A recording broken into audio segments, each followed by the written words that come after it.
j'ai donné mon rein gauche à ma mère. La convalescence a duré 8 semaines d'une douleur atroce et de nuits sans sommeil. Mais j'étais là, assise à notre somptueux dîner d'anniversaire familial, lorsque mon père s'est levé, a levé son verre en cristal et a annoncé à toute la salle, à ta sœur qui a organisé la collecte de fonds et a sauvé la vie de ta mère. 20 proches ont applaudi et entrechoqué leurs verres.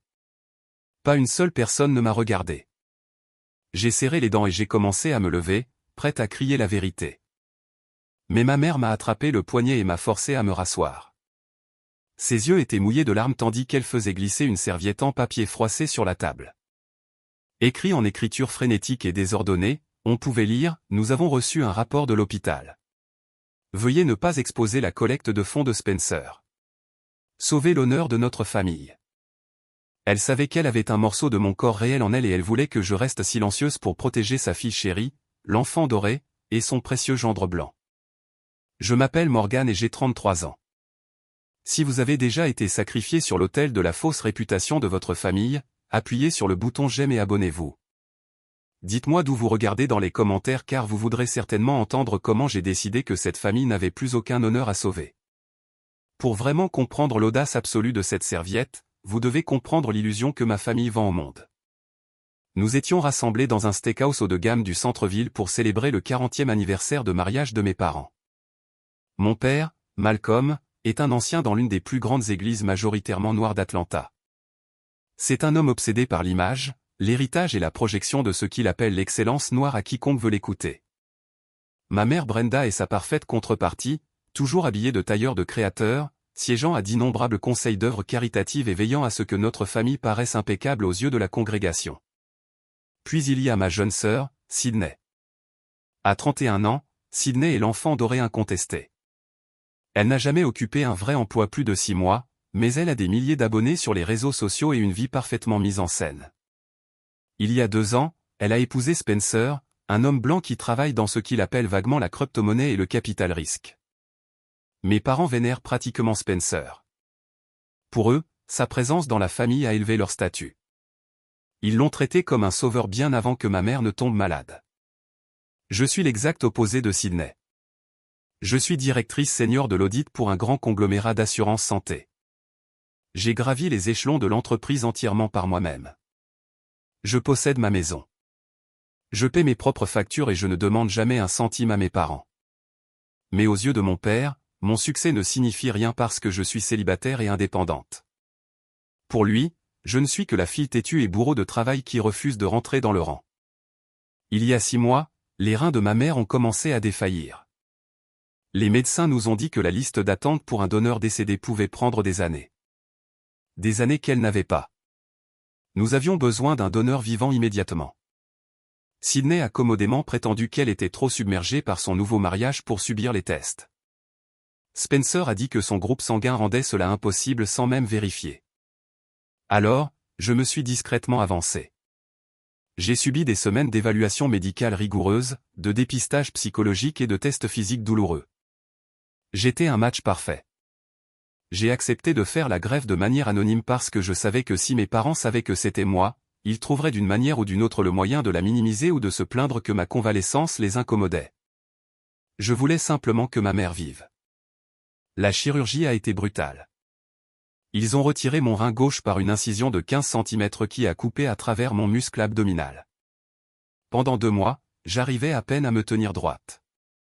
J'ai géré ma douloureuse convalescence seule dans mon appartement pendant que ma famille postait quotidiennement des prières sur les réseaux sociaux, demandant à leur communauté d'église de soutenir le processus de guérison miraculeuse de ma mère. Et ils ont demandé du soutien. De retour au dîner d'anniversaire, la salle à manger privée était remplie de notre famille élargie, de dirigeants d'église et des amis aisés de mes parents. Le vin coulait à flot et les tables étaient couvertes de steaks et de fruits de mer coûteux. Mon père se tenait à la tête de la longue table, tapotant sa cuillère contre son verre de vin pour commander l'attention. La salle s'est tue. Il a gonflé la poitrine, regardant directement Sydney et Spencer, qui étaient assis en face de moi, l'air suffisant. Famille, a tonné mon père, sa voix résonnant contre les murs en acajou. Ce soir, nous célébrons non seulement 40 ans de mariage, mais un miracle littéral de Dieu. Quand ma belle Brenda est tombée malade, nous pensions que tout espoir était perdu. Mais le Seigneur œuvre à travers des personnes extraordinaires. Il a fait un grand geste vers ma sœur et son mari. Je veux lever mon verre à Sydney et Spencer. Spencer a utilisé son brillant esprit financier et ses connexions d'entreprise pour s'assurer que Brenda reçoive les meilleurs soins possibles. Et notre douce Sydney a travaillé sans relâche jour et nuit pour organiser une collecte de fonds communautaires. Grâce à sa campagne, ils ont récolté 250 000 $ pour couvrir les frais médicaux écrasantes. Ils sont la raison pour laquelle Brenda est assise ici avec nous aujourd'hui. Ce sont de vrais héros. Toute la salle a éclaté en une ovation debout. Les gens applaudissaient, essuyaient des larmes de leurs yeux et levaient leurs verres vers Sydney et Spencer. J'étais assise, figée sur ma chaise. 250 000 $ de frais médicaux. Mon esprit s'emballait en essayant de traiter l'ampleur pure du mensonge qui se déroulait juste devant moi. Je me suis agité sur mon siège et une douleur vive et fulgurante a irradié de mon abdomen. Sous ma veste rouge sur mesure, le lourd pansement chirurgical couvrant ma cicatrice de 15 cm frotté contre le tissu. La plaie suintait encore et faisait mal à cause de la chirurgie que j'avais subie pour lui sauver la vie. L'ovation debout continuait autour de moi. Les gens essuyaient des larmes de leurs yeux et tendaient la main par-dessus la table pour serrer la main de Spencer. Ma mère était assise dans son fauteuil roulant au bout de la table, tamponnant ses yeux avec un mouchoir en dentelle. J'ai baissé les yeux sur la serviette froissée qu'elle venait de me glisser. Sauver l'honneur de notre famille. L'encre était légèrement tachée, mais le message était clair comme du cristal. Elle savait. Ma mère savait exactement de quel rein il s'agissait qui la maintenait en vie en ce moment. L'hôpital avait dû envoyer un rapport post-opératoire ou une facture qui avait accidentellement révélé mon identité en tant que donneuse. Mais au lieu de verser des larmes de gratitude pour la fille qui s'était réellement allongée sur une table d'opération et s'était fait ouvrir pour elle, elle couvrait tout. Elle choisissait le mensonge.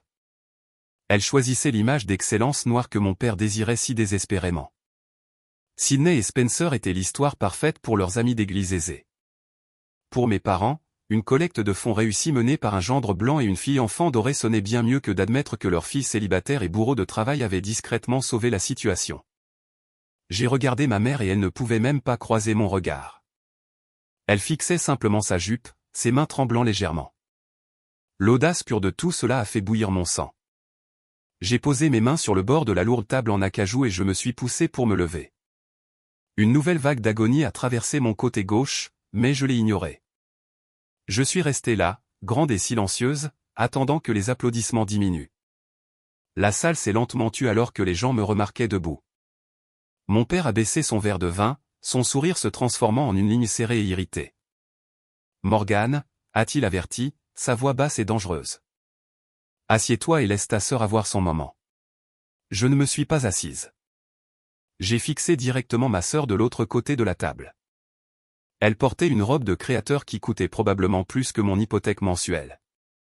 Elle s'est adossée à sa chaise, faisant tourner une bague en diamant sur son doigt, et a laissé échapper un soupir dramatique. « Morgane, arrête de paraître si amère » a-t-elle dit assez fort pour que toute la salle entende. Les invités se sont agités inconfortablement sur leur siège. Le pasteur de notre église, assis près de mon père, s'est éclairci la gorge nerveusement. Sydney m'a offert un sourire condescendant rempli de fausse pitié. « Je sais que tu n'es qu'une auditrice et que tu n'as pas grand-chose dans ta vie en ce moment, mais essaie de sourire. Spencer et moi avons récolté 250 000 $ pour payer la chirurgie de maman. Le moins que tu puisses faire est d'avoir l'air heureuse pour notre famille. » Spencer a passé son bras autour de l'épaule de Sydney, me lançant un regard condescendant. Il portait un costume sur mesure coûteux et une expression suffisante qui m'a retourné l'estomac. « Nous sommes simplement contents d'avoir pu intervenir quand la famille avait besoin d'une aide réelle, Morgane, » a-t-il ajouté. Certains d'entre nous ont réellement les ressources pour faire une différence. Mon père a hoché la tête en signe d'approbation, rayonnant à l'intention de son gendre. C'est exact, Spencer. Vous deux avez montré une véritable dévotion. Maintenant, Morgane, assieds-toi avant de t'embarrasser. Je n'ai pas crié. Je n'ai pas pleuré. Des années passées dans des réunions d'audit d'entreprise à haute pression m'avaient appris exactement comment garder mon calme face aux menteurs. J'ai plongé la main dans mon sac à main de créateur et j'ai sorti ma carte noire d'entreprise. Le métal lisse et lourd était froid contre mes doigts. J'ai croisé le regard du maître d'hôtel qui rôdait nerveusement près du fond de la salle à manger privée. L'addition, s'il vous plaît, ai-je dit, ma voix complètement stable. Le serveur s'est précipité en avant avec un dossier en cuir noir. Je savais que mon père avait commandé les bouteilles de vin les plus chères du menu ainsi que des steaks et des homards premium pour 20 personnes. L'addition était massive, mais mon père n'avait pas touché à son portefeuille une seule fois. Il supposait simplement que quelqu'un d'autre paierait, comme il le faisait toujours. J'ai ouvert le dossier. Le total était exactement 4000 $. J'ai placé ma carte noire à l'intérieur et je l'ai rendue au serveur. Sydney m'a regardé, son sourire suffisant vacillant d'une fraction. « Qu'est-ce que tu fais, Morgan ?» Ma mère a murmuré, sa voix teintée de panique. Le serveur est revenu une minute plus tard, me tendant le reçu à signer. J'ai signé mon nom soigneusement, en m'assurant que ma main ne tremblait pas. J'ai pris la copie client et j'ai marché lentement autour de la grande table jusqu'à me tenir directement derrière Spencer et Sydney. Toute la salle observait chacun de mes mouvements. Je me suis penché, ignorant la traction vive de mes points de suture, et j'ai laissé tomber le reçu de 4000 $ directement sur l'assiette vide de Spencer. Si toi et Sydney avez récolté $250 000, ai-je dit, ma voix portant clairement dans la salle morte et silencieuse, pourquoi est-ce que je paie votre dîner? Spencer a ouvert la bouche, mais aucun mot n'est sorti. Son visage est devenu rouge par plaques. Sydney fixait le reçu comme s'il l'avait brûlé. J'ai levé les yeux vers mon père, qui agrippait le bord de la table, les jointures blanches. J'ai regardé ma mère, qui avait enfoui son visage dans ses mains, incapable de témoigner de la confrontation qu'elle m'avait supplié d'éviter. J'ai fait en sorte que chaque invité dans cette salle entende mes prochaines paroles. Et curieusement, je pensais que les dons d'organes étaient gratuits. Personne n'a bougé. Le tintement des verres et le bavardage joyeux avaient complètement disparu. Les anciens de l'église se regardaient dans une confusion totale. Je me suis retourné et j'ai marché vers la sortie, la tête haute malgré la douleur brûlante dans mon côté. Je n'ai pas regardé en arrière quand j'ai poussé les lourdes portes en chaîne et que j'ai quitté la salle à manger, laissant ma famille suffoquer dans le silence mortel que j'avais créé. J'ai franchi les lourdes portes en verre du steakhouse et je suis sorti dans l'air humide de la nuit d'Atlanta. Le voiturier récupérait déjà ma voiture, mais avant qu'il ne puisse s'arrêter au trottoir, j'ai entendu le claquement agressif de talons sur le pavé derrière moi. « Morgan, attends là !» a hurlé Sydney, sa voix résonnant à travers le parking. Je me suis retourné lentement, posant ma main contre mon côté douloureux. Sydney marchait vers moi avec Spencer juste derrière elle. Son visage était tordu de colère, le masque suffisant complètement disparu. Il a comblé la distance entre nous et s'est approché beaucoup trop près, envahissant mon espace personnel. « Quel est ton problème ?» a exigé Spencer, pointant son doigt directement vers mon visage. « Tu ne pouvais tout simplement pas nous laisser une seule soirée, n'est-ce pas? Tu as dû ruiner un beau moment pour tes parents parce que tu es incroyablement amer. » J'ai fixé son doigt puis je l'ai regardé droit dans les yeux. « Baisse ta main, Spencer, avant que je ne la casse. » Il a ricané, baissant sa main mais gonflant la poitrine. Il essayait de m'intimider physiquement, mais j'avais traité avec des hommes comme lui dans des salles de conseil d'entreprise pendant une décennie. Il possédait ce complexe toxique de sauveur blanc, agissant toujours comme s'il descendait de haut pour bénir notre famille de sa présence. « Tu es exactement ce qu'ils disent que tu es, Spencer », a-t-il ricané en se penchant. « Juste une autre femme noire en colère qui ne supporte pas de voir les autres heureux. Tu as 33 ans sans mari, sans enfant, et rien à montrer de ta vie sauf un titre de poste chic. Tu es jalouse que Sydney et moi soyons intervenus pour sauver ta mère pendant que tu restais assis sans rien faire. » L'ignorance pure de ses paroles a presque failli me faire rire. Il croyait vraiment à ses propres mensonges. « Jalouse de quoi exactement ?» ai-je demandé, gardant ma voix dangereusement calme. « Jalouse que ma sœur soit une femme de 31 ans qui a encore besoin que maman et papa financent son mode de vie? Ou peut-être que je suis jalouse qu'elle ait épousé un homme qui prétend être un génie de la crypto mais qui dépend des vieilles dames à l'église pour payer ses factures. » Sydney a halté, sortant de derrière Spencer. « Comment oses-tu » a-t-elle crié. « Nous avons récolté cet argent pour sauver maman. Nous avons fait le travail difficile. Tu es juste en colère parce que maman et papa m'ont toujours aimé plus. » J'ai regardé ma sœur, l'enfant doré qui avait été nourri à la cuillère toute sa vie. La colère que j'avais réprimée pendant plus d'une décennie a finalement débordé. Ils t'ont aimé plus parce que tu étais exactement le genre de victime impuissante dont ils avaient besoin pour se sentir importants, ai-je dit en m'approchant d'elle. Parlons du travail difficile, Sydney. Parlons de comment, quand tu avais 20 ans, tu as accumulé 50 000 $ de dettes de carte de crédit en essayant de paraître riche sur Instagram. Te souviens-tu de qui a payé ça? Sydney a croisé les bras, regardant ailleurs, mais je n'allais pas la laisser échapper à la vérité. Maman et papa ont vidé tout mon fonds d'études pour te sortir d'affaires. J'ai continué en m'assurant que Spencer entende chaque mot. L'argent qu'ils avaient économisé pour mon éducation a été viré directement aux compagnies de cartes de crédit pour que leur précieux enfant doré n'ait pas à déclarer faillite. J'ai dû contracter 80 000 $ de prêts étudiants juste pour obtenir mon diplôme à Spelman College. Je travaillais 2 emplois et j'étudiais toute la nuit pendant que tu vivais dans un appartement de luxe que nos parents payaient. Spencer a semblé momentanément confus, jetant un regard à Sydney, mais il a rapidement retrouvé sa posture arrogante. Il n'allait pas laisser les faits entraver son récit. C'est de l'histoire ancienne, a-t-il dit, balayant mon traumatisme d'un geste de la main. Le point est que nous avons sauvé Brenda aujourd'hui. Nous recevons le prix des piliers de la communauté au gala de l'église la semaine prochaine parce que nous faisons réellement des choses pour cette famille. Le gala de l'église, le grand événement où mes parents avaient l'intention de parader leur faux sauveur gendre devant toute la congrégation. Vous recevez un prix pour avoir dépensé $250 000 de l'argent des autres, ai-je demandé en inclinant la tête. Je me demande ce que le pasteur dirait s'il savait que la facture de l'hôpital était de $0. Le visage de Spencer s'est figé. Un éclair de panique sincère a traversé ses yeux avant que sa colère ne revienne, doublée d'intensité. Il a fait un autre pas vers moi, baissant la voix en un murmure menaçant. « Écoute-moi très attentivement, Morgan, a-t-il dit, son ton chargé de malice. Tu vas rester loin de ce gala d'église. Tu ne vas pas montrer ton visage et tu ne vas certainement pas ouvrir la bouche. Ne pense même pas à creuser dans cet argent GoFundMe. Tu ne comprends pas les accords que j'ai en place en ce moment, et je ne laisserai pas une vieille fille jalouse ruiner ma réputation. Je n'ai pas bronché. J'ai simplement regardé la sueur se former sur son front. Il était terrifié. Si tu sais ce qui est bon pour toi, tu garderas le silence. Spencer a continué, essayant de retrouver sa posture dominante. Ton père a déjà accepté ça. Il sait ce que nous avons fait et il nous soutient. Ne contrarie pas ton propre père, Morgan.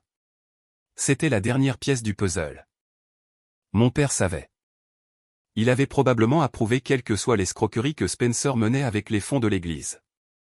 Ils étaient tous complices, sacrifiant mon corps et ma vérité pour protéger un réseau de mensonges financiers. Le voiturier a approché ma voiture au trottoir, laissant le moteur tourner. J'ai tourné le dos à Spencer et Sydney, ouvrant la portière de ma voiture. Je n'ai pas besoin d'un mari ni d'enfant pour avoir une vie épanouie, ai-je dit en les regardant par-dessus mon épaule. Et je n'ai définitivement pas besoin d'une famille qui vend mes organes pour acheter un faux prestige. Profitez de votre prix, Spencer. Je me suis glissé sur le siège conducteur et j'ai démarré, les laissant debout dans le parking humide. La douleur dans mon côté palpitait sans relâche, mais mon esprit était complètement clair. Spencer avait commis une erreur fatale. Il avait dit à une auditrice de ne pas creuser dans l'argent. Alors que je naviguais dans les rues calmes d'Atlanta vers mon appartement de luxe en hauteur, un sentiment froid de détermination s'est installé sur moi. Il voulait jouer avec les factures médicales et les fonds caritatifs. Ils n'avaient aucune idée de qui ils avaient affaire. J'étais la directrice senior de l'audit pour le conglomérat d'assurance santé exact qui couvrait la chirurgie de ma mère. Toute ma carrière était construite sur la recherche d'argent manquant et la destruction d'escrocs. J'ai garé ma voiture dans mon garage sécurisé et j'ai pris l'ascenseur jusqu'à mon Penthouse. J'ai ignoré les messages clignotants sur mon téléphone de mon père et je suis allé directement à mon bureau à domicile. J'ai allumé mon ordinateur portable sécurisé, entrant mes mots de passe de chiffrement. La douce lueur du moniteur illuminait la pièce sombre. Spencer voulait que je reste loin de l'argent GoFundMe. J'ai souri, laissant mes doigts planer au-dessus du clavier. Voyons exactement où ces 250 000 $ sont vraiment allés. Avant que mes doigts ne puissent même frapper le clavier, mon téléphone a commencé à vibrer sur la surface en verre de mon bureau. L'identifiant de l'appelant montrait le nom de mon père. Il m'avait appelé sans relâche depuis que j'avais quitté le steakhouse, mais j'avais ignoré chaque tentative pendant mon trajet de retour vers le Penthouse.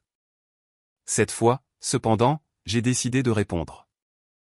J'avais besoin d'entendre exactement jusqu'où il était prêt à aller pour protéger son enfant doré et son précieux gendre. J'ai mis le téléphone sur haut-parleur et je me suis adossé à ma chaise, les yeux ne quittant jamais la lueur de mon moniteur d'ordinateur. Morgane, qu'est-ce qui ne va pas chez toi? La voix de mon père a retenti dans le petit haut-parleur, remplissant mon bureau calme de sa rage mal placée. Tu as embarrassé ta mère et moi devant toute la congrégation. Tu as fait une scène lors d'une célébration familiale juste pour nourrir ton propre ego. J'ai fixé l'écran, prenant une lente respiration. J'ai payé l'addition, papa, ai-je dit d'une voix plate et sans émotion. J'ai payé pour un dîner que Spencer et Sydney étaient censés avoir l'argent pour couvrir. Comment est-ce faire une scène?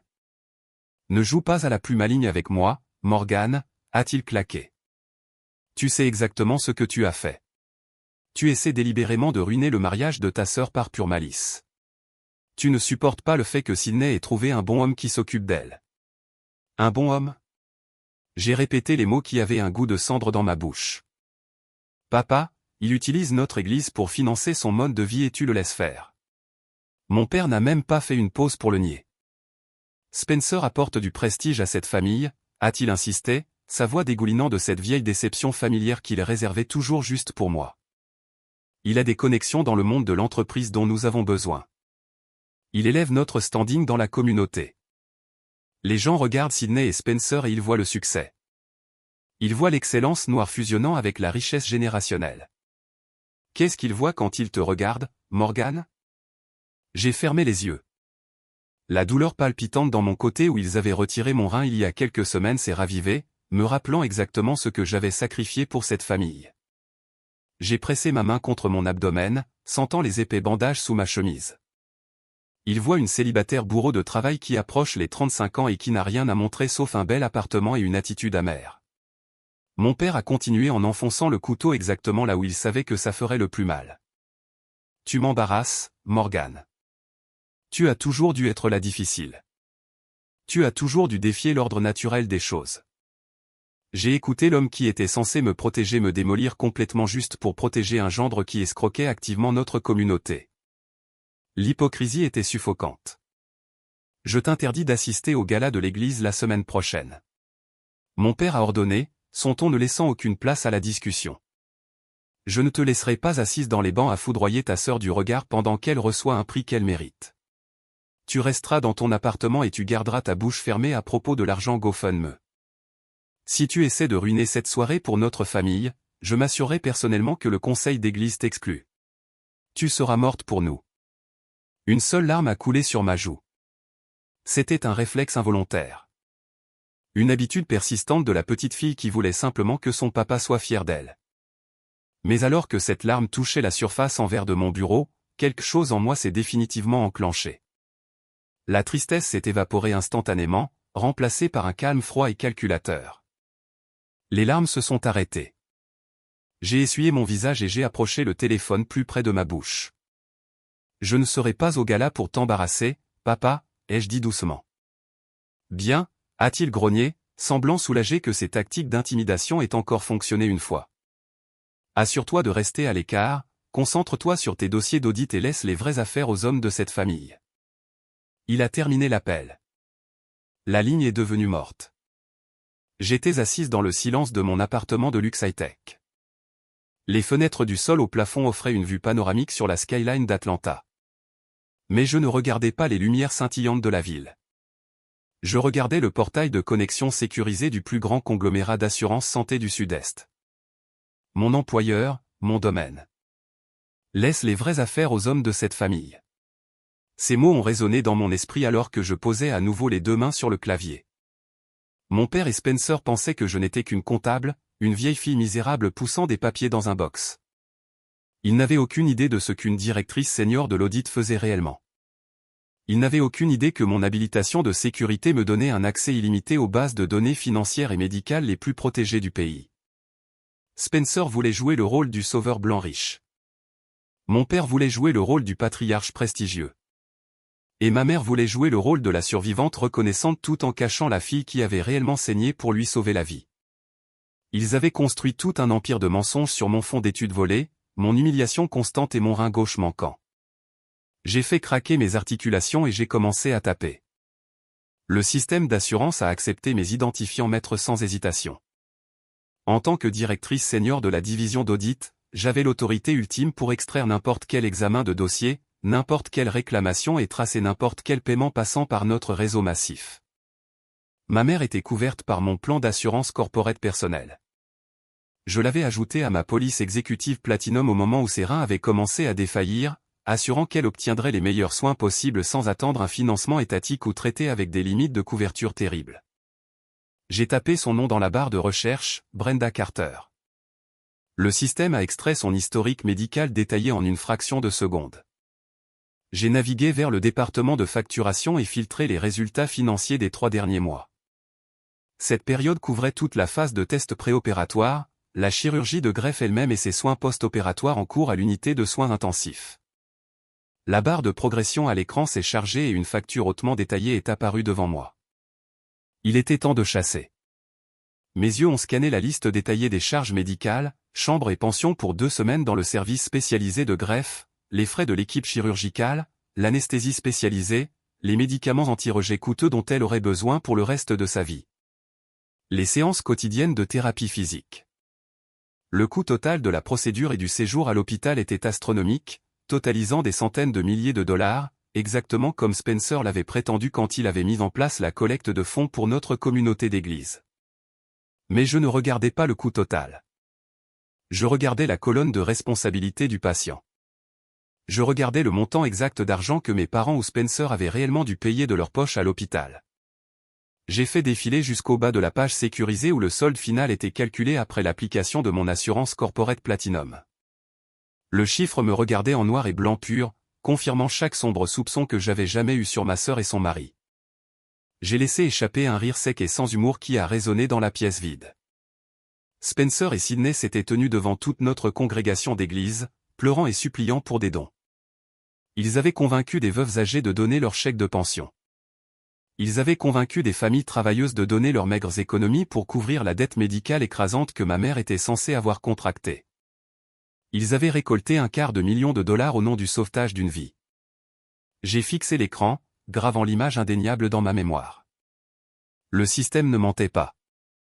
La piste d'audit corporate était absolue et permanente. Je me suis adossé à ma chaise ergonomique et j'ai pris une profonde respiration, laissant la lourde réalité de leurs crimes me submerger. Ma famille n'avait pas seulement trahi ma confiance et abusé de mon corps. Ils avaient complètement escroqué toute notre communauté pour leurs propres gains égoïstes.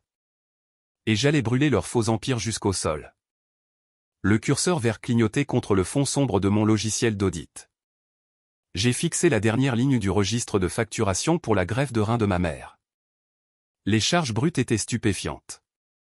La salle d'opération, les médicaments anti-rejet, le séjour d'une semaine en soins intensifs, l'équipe spécialisée de néphrologie qui surveillait sa convalescence. Le total global dépassait les $600 000, un chiffre qui ruinerait presque n'importe quelle famille normale à Atlanta. Mais nous n'étions pas une famille normale, et je n'étais pas une employée normale. J'ai fait défiler au-delà des charges brutes et j'ai regardé les ajustements d'assurance. Parce que j'étais à la fois la donneuse vivante et la garante principale du compte, mon plan de santé exécutive Platinum est intervenu à 100%. Il n'y avait pas de franchise pour ce niveau spécifique de couverture corporate. Il n'y avait pas de copaiement caché ni de frais de pénalité hors réseau. L'hôpital avait directement facturé mon réseau d'employeurs et le réseau avait payé chaque centime sans une seconde d'hésitation. J'ai déplacé ma souris vers la dernière ligne du document numérique. Responsabilité du patient. Les chiffres étaient là, se moquant de la performance élaborée que ma famille avait mise en scène au steakhouse quelques heures plus tôt. $0. L'hôpital n'avait jamais envoyé de facture médicale à mes parents. Il n'avait jamais demandé un centime à Spencer ou Sydney. Le fardeau financier de la chirurgie qui sauvait la vie de ma mère avait été complètement effacé au moment où j'avais signé les formulaires de consentement de donneuse et remis ma carte d'assurance au département de facturation. Je me suis approché du moniteur, la lueur illuminant mon visage dans le bureau sombre. Si la facture de l'hôpital était exactement de $0, alors pourquoi Spencer et Sydney avaient-ils passé les 2 derniers mois à promouvoir agressivement une campagne caritative? Mon esprit est revenu aux vidéos que Sydney avait postées en ligne. Elle s'asseyait dans son SUV de luxe portant d'énormes lunettes de soleil de créateur, essuyant de fausses larmes tandis qu'elle suppliait ses milliers d'abonnés d'aider à sauver notre mère. Elle parlait du poids écrasant de la dette médicale. Elle disait que les compagnies d'assurance étaient maléfiques et refusaient de couvrir les médicaments anti-rejet.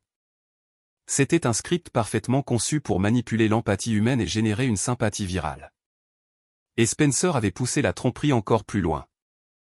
Il s'était tenu à la chaire de notre église tenant le micro avec une expression sombre, regardant par-dessus les bancs. Il avait dit à la congrégation qu'il faisait tout ce qui était en son pouvoir en tant qu'expert financier pour négocier avec les administrateurs de l'hôpital, mais qu'ils avaient besoin d'argent liquide immédiatement pour garder ma mère sur la liste de greffe. Il avait joué sur les peurs profondément enracinées de la communauté. Il avait regardé ces gens travailleurs droit dans les yeux et leur avait menti au visage sans cligner des yeux. J'ai pensé aux innocents qui avaient donné à cette campagne frauduleuse. Sir Adams, qui vivait d'un revenu de sécurité sociale fixe, avait fièrement annoncé pendant le service du dimanche qu'elle donnait $1000 pour aider la femme de l'ancien.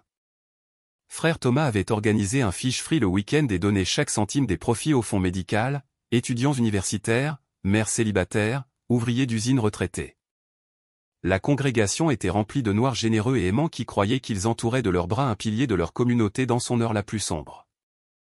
Ils avaient récolté $250 000, $250 000 de pure charité hors taxes données parfois aveugles et pur amour, et la facture médicale était exactement 0. Mes mains ont commencé à trembler, mais pas de tristesse ou de trahison. C'était l'adrénaline pure d'une auditrice découvrant une fraude systémique massive. Ma famille n'avait pas seulement volé mon fonds d'études il y a des années. Ils étaient passés à des crimes fédéraux. Ils menaient une escroquerie caritative déguisée en crise médicale, et ils utilisaient mon corps ouvert en deux comme appât émotionnel pour faire fonctionner tout ça. J'ai appuyé sur la commande d'impression sur mon clavier. L'imprimante laser lourde dans le coin de mon bureau a ronronné, crachant la facture hospitalière détaillée. Je me suis levé et j'ai ramassé les feuilles chaudes de papier. L'encre noire était sombre et indéniable. Responsabilité du patient, 0. Spencer s'était tenu dans le parking il y a une heure à peine, pointant son doigt vers mon visage et m'appelant une femme noire en colère. Il m'avait averti de ne pas creuser dans l'argent de la charité. Il pensait que sa posture agressive et son complexe de sauveur blanc m'intimideraient pour que je recule. Il supposait que j'étais juste une sœur jalouse qui pleurerait et se plaindrait mais qui ne ferait finalement rien pour l'arrêter. Il avait largement sous-estimé la nature méticuleuse et implacable d'une femme qui passe toute sa vie à tracer des actifs volés pour gagner sa vie. Je suis retourné à mon bureau et j'ai posé la facture imprimée à côté de mon clavier. Ce document était le pistolet fumant, mais ce n'était que la première moitié de l'équation. Prouver que la facture médicale était fausse était la partie facile. Le vrai défi, la partie qui mettrait réellement des menottes fédérales à ses poignets, était de prouver où l'argent volé était allé. Si le $250 000 n'était pas allé au département de facturation de l'hôpital, alors il était allé ailleurs. Spencer n'était pas le genre d'homme à laisser ce genre d'argent liquide inactif dans un compte GoFundMe. C'était un type qui se vantait de capital risque et de portefeuille de crypto-monnaie. C'était un type qui portait une montre de $30 000 tout en réprimandant sa belle-sœur dans un parking de restaurant. Je me suis rassise et j'ai fait craquer mon cou. La douleur sourde dans ma plaie chirurgicale était encore là, un rappel physique constant de leur trahison ultime. Mais cela alimentait mon hyperconcentration. Mon père m'avait ordonné de rester loin du gala d'église la semaine prochaine. Il m'avait menacé de me couper et de m'exclure publiquement si j'osais ruiner l'illusion de sa famille riche parfaite. Il voulait que je reste silencieuse pendant qu'ils acceptaient un prix de pilier de la communauté pour avoir organisé une entreprise criminelle. J'ai ouvert un nouvel onglet sécurisé sur mon navigateur. Mon accès à la base de données de l'hôpital n'était que le début de mon arsenal. En tant qu'auditrice financière senior, j'avais également des outils logiciels propriétaires pour tracer les mouvements de devises numériques et les virements domestiques. La plateforme caritative qu'ils avaient utilisée avait dû disperser les fonds collectés vers un compte bancaire enregistré. Tout ce que j'avais à faire était de trouver le numéro de routage qui avait reçu le dépôt. La chasse était officiellement lancée et je n'allais pas arrêter de taper jusqu'à ce que je trouve chaque dollar volé. Mes doigts volaient sur le clavier, extrayant la page publique de la campagne caritative que Sydney avait créée. La photo souriante lumineuse de ma mère dans son lit d'hôpital me regardait.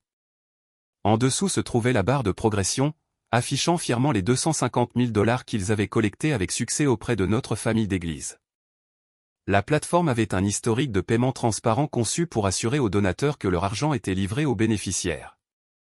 Je devais voir exactement où ces virements électroniques avaient atterri.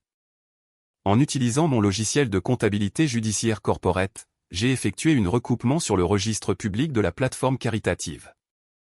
Il m'a fallu moins de 20 minutes pour percer les boucliers de confidentialité basiques. L'argent n'avait pas été envoyé à un établissement médical. Il n'avait même pas été déposé sur le compte courant personnel de mes parents. La plateforme avait initié 3 virements massifs au cours du dernier mois.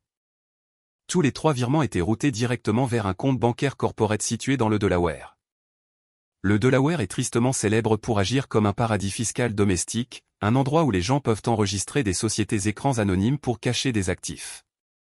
Pour une personne ordinaire, une LLC du Delaware est un mur de briques. Pour une auditrice financière senior qui passe ses journées à traquer la fraude en assurance santé à travers les frontières des États, c'était juste un petit ralentisseur. Je me suis connecté à une base de données fédérale spécialisée que mon département utilise pour vérifier les fournisseurs de soins de santé corporate. J'ai entré les numéros de routage et de compte des virements caritatifs. Le système a tourné pendant quelques secondes avant de crasher l'entité corporate correspondante.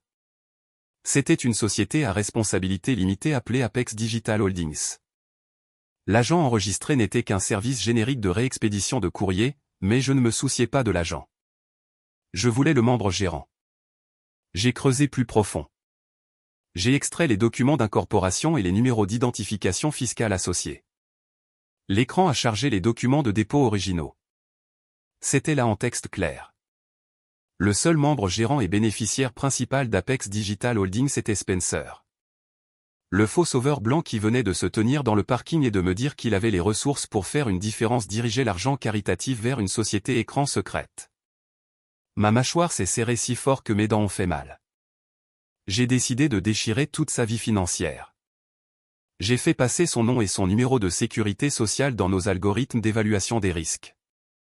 Spencer adorait jouer le rôle d'un capital risqueur hautement réussi et d'un génie de la crypto. Il portait des costumes sur mesure, conduisait un SUV de luxe et regardait de haut mon emploi corporate. Les données racontaient une histoire complètement différente. Spencer n'était pas un génie financier. C'était un joueur dégénéré se noyant dans le marché volatile de la crypto-monnaie. Son portefeuille personnel était une zone sinistrée de trades à effet de levier et de paris risqués qui avait coulé au cours de l'année dernière. J'ai extrait ses rapports de crédit et ses historiques bancaires. Spencer avait été touché par d'énormes appels de marge de 3 échanges de crypto différents. Un appel de marge signifiait que son solde de compte était tombé en dessous du minimum requis et que les courtiers exigeaient des dépôts d'argent immédiats pour couvrir ses pertes imprudentes. S'il ne payait pas, il liquiderait ses actifs restants et le laisserait complètement en faillite. Il avait été désespéré. Il était complètement fauché et vivait sur du temps emprunté quand ma mère était tombée malade. Les reins défaillants de ma mère n'étaient pas une tragédie pour Spencer. C'était son sauvetage ultime. J'ai tracé le flux exact des fonds d'église volés. Au moment où le premier virement de 150 000 $ a touché son compte écran du Delaware, il n'a pas payé une seule facture médicale. Au lieu de cela, il a exécuté un virement électronique immédiat vers les échanges de crypto. Il a utilisé l'argent de pension d'innocents membres d'église pour satisfaire ses appels de marge et sauver sa propre peau de la ruine financière. Il a utilisé les larmes de ma mère et la chair de mon corps pour couvrir ses terribles dettes de jeu. Mais Spencer n'était pas seulement désespéré. Il était aussi incroyablement cupide. Les 100 000 $ restants de la campagne caritative sont restés dans le compte du Delaware pendant exactement une semaine. Puis il a initié un autre virement. Cette fois, l'argent n'est pas allé à un échange de crypto. J'ai tracé le numéro de routage vers une concession marine de luxe située juste à l'extérieur d'Atlanta. J'ai ouvert un nouvel onglet de navigateur et j'ai cherché les registres de vente récentes de la concession. Mon estomac s'est serré alors que les images se chargeaient. Spencer avait acheté un nouveau bateau de course de luxe, un vaisseau élégant en fibre de verre avec des sièges en cuir premium et des moteurs améliorés. Il avait pris l'argent caritatif restant destiné à sauver la vie de sa belle-mère et s'était acheté un jouet.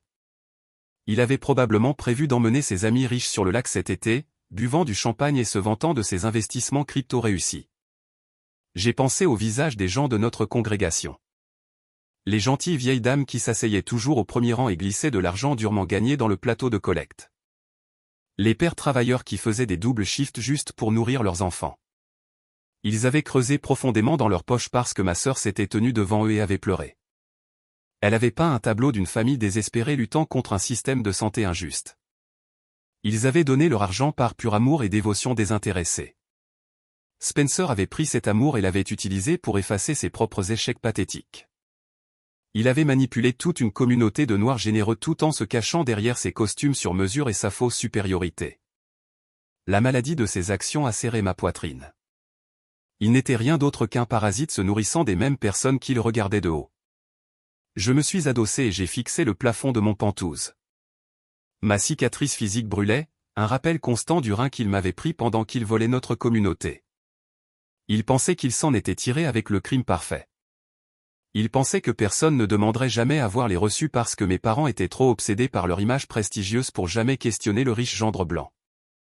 Mon père m'avait ordonné de rester silencieuse pour protéger l'honneur de la famille. Il n'avait aucune idée que l'honneur qu'il protégeait n'était qu'une société écran détenant un bateau volé. Mes mains sont retournées au clavier.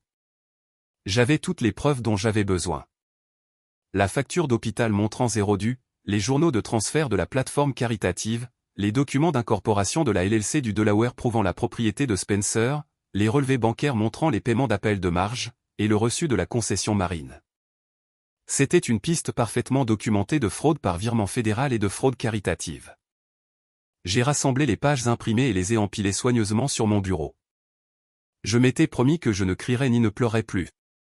J'étais une auditrice et j'allais faire ce que les auditeurs font le mieux. J'allais livrer la vérité finale et absolue aux personnes qui importaient le plus.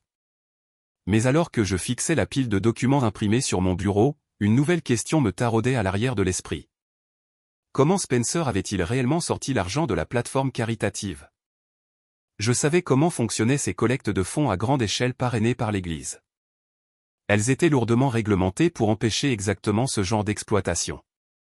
Les fonds étaient détenus dans un compte de fiducie sécurisé connecté à l'Église et retirer $250 000 nécessitait une approbation administrative stricte.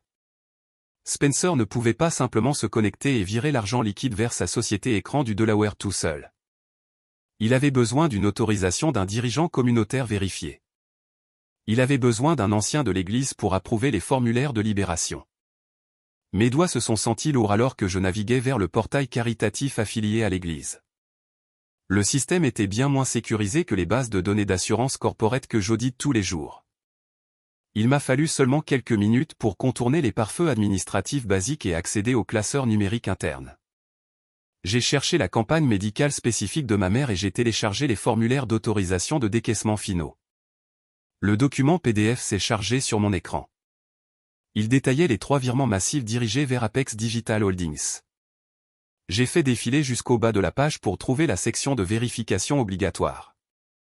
Le système exigeait une déclaration sous serment confirmant que les fonds étaient transférés à un fournisseur médical légitime ou directement au patient vérifié pour une dette médicale impayée. J'ai fixé la signature numérique sur la ligne d'approbation. Mon souffle s'est coincé dans ma gorge et la pièce s'est soudainement sentie entièrement dépourvue d'oxygène. Malcolm Carter. Le nom de mon père était là en pixels noirs nets. Il avait signé électroniquement les formulaires de libération. Il avait autorisé chaque virement. Il avait légalement vérifié qu'Apex Digital Holdings était une entité médicale habilitée à recevoir l'argent de pension de sa propre congrégation. Le coup de poing dans le ventre était absolu. La douleur physique irradiante de ma cicatrice chirurgicale n'était rien comparé au poids écrasant de cette découverte. Mon père savait. Il devait savoir. En tant qu'ancien d'église et homme d'affaires censément astucieux, il n'aurait jamais autorisé un transfert de $250 000 vers une LLC du Delaware sans savoir exactement qui la possédait. Il savait que l'argent n'allait pas à l'hôpital. Il savait que Spencer se noyait dans les dettes crypto. Il savait que son précieux gendre était une fraude complète. Mais mon père a signé les papiers quand même. Il a facilité le vol de $250 000 des mêmes personnes qui lui faisaient confiance pour guider leurs esprits et protéger leur communauté. J'ai fixé l'empreinte numérique de la trahison de mon père. Je me suis souvenu de toutes les fois où il m'avait fait la leçon sur l'intégrité et le travail acharné. Je me suis souvenu comment il avait refusé de m'aider à payer mes études, me disant que le vrai succès se gagnait, ne se donnait pas.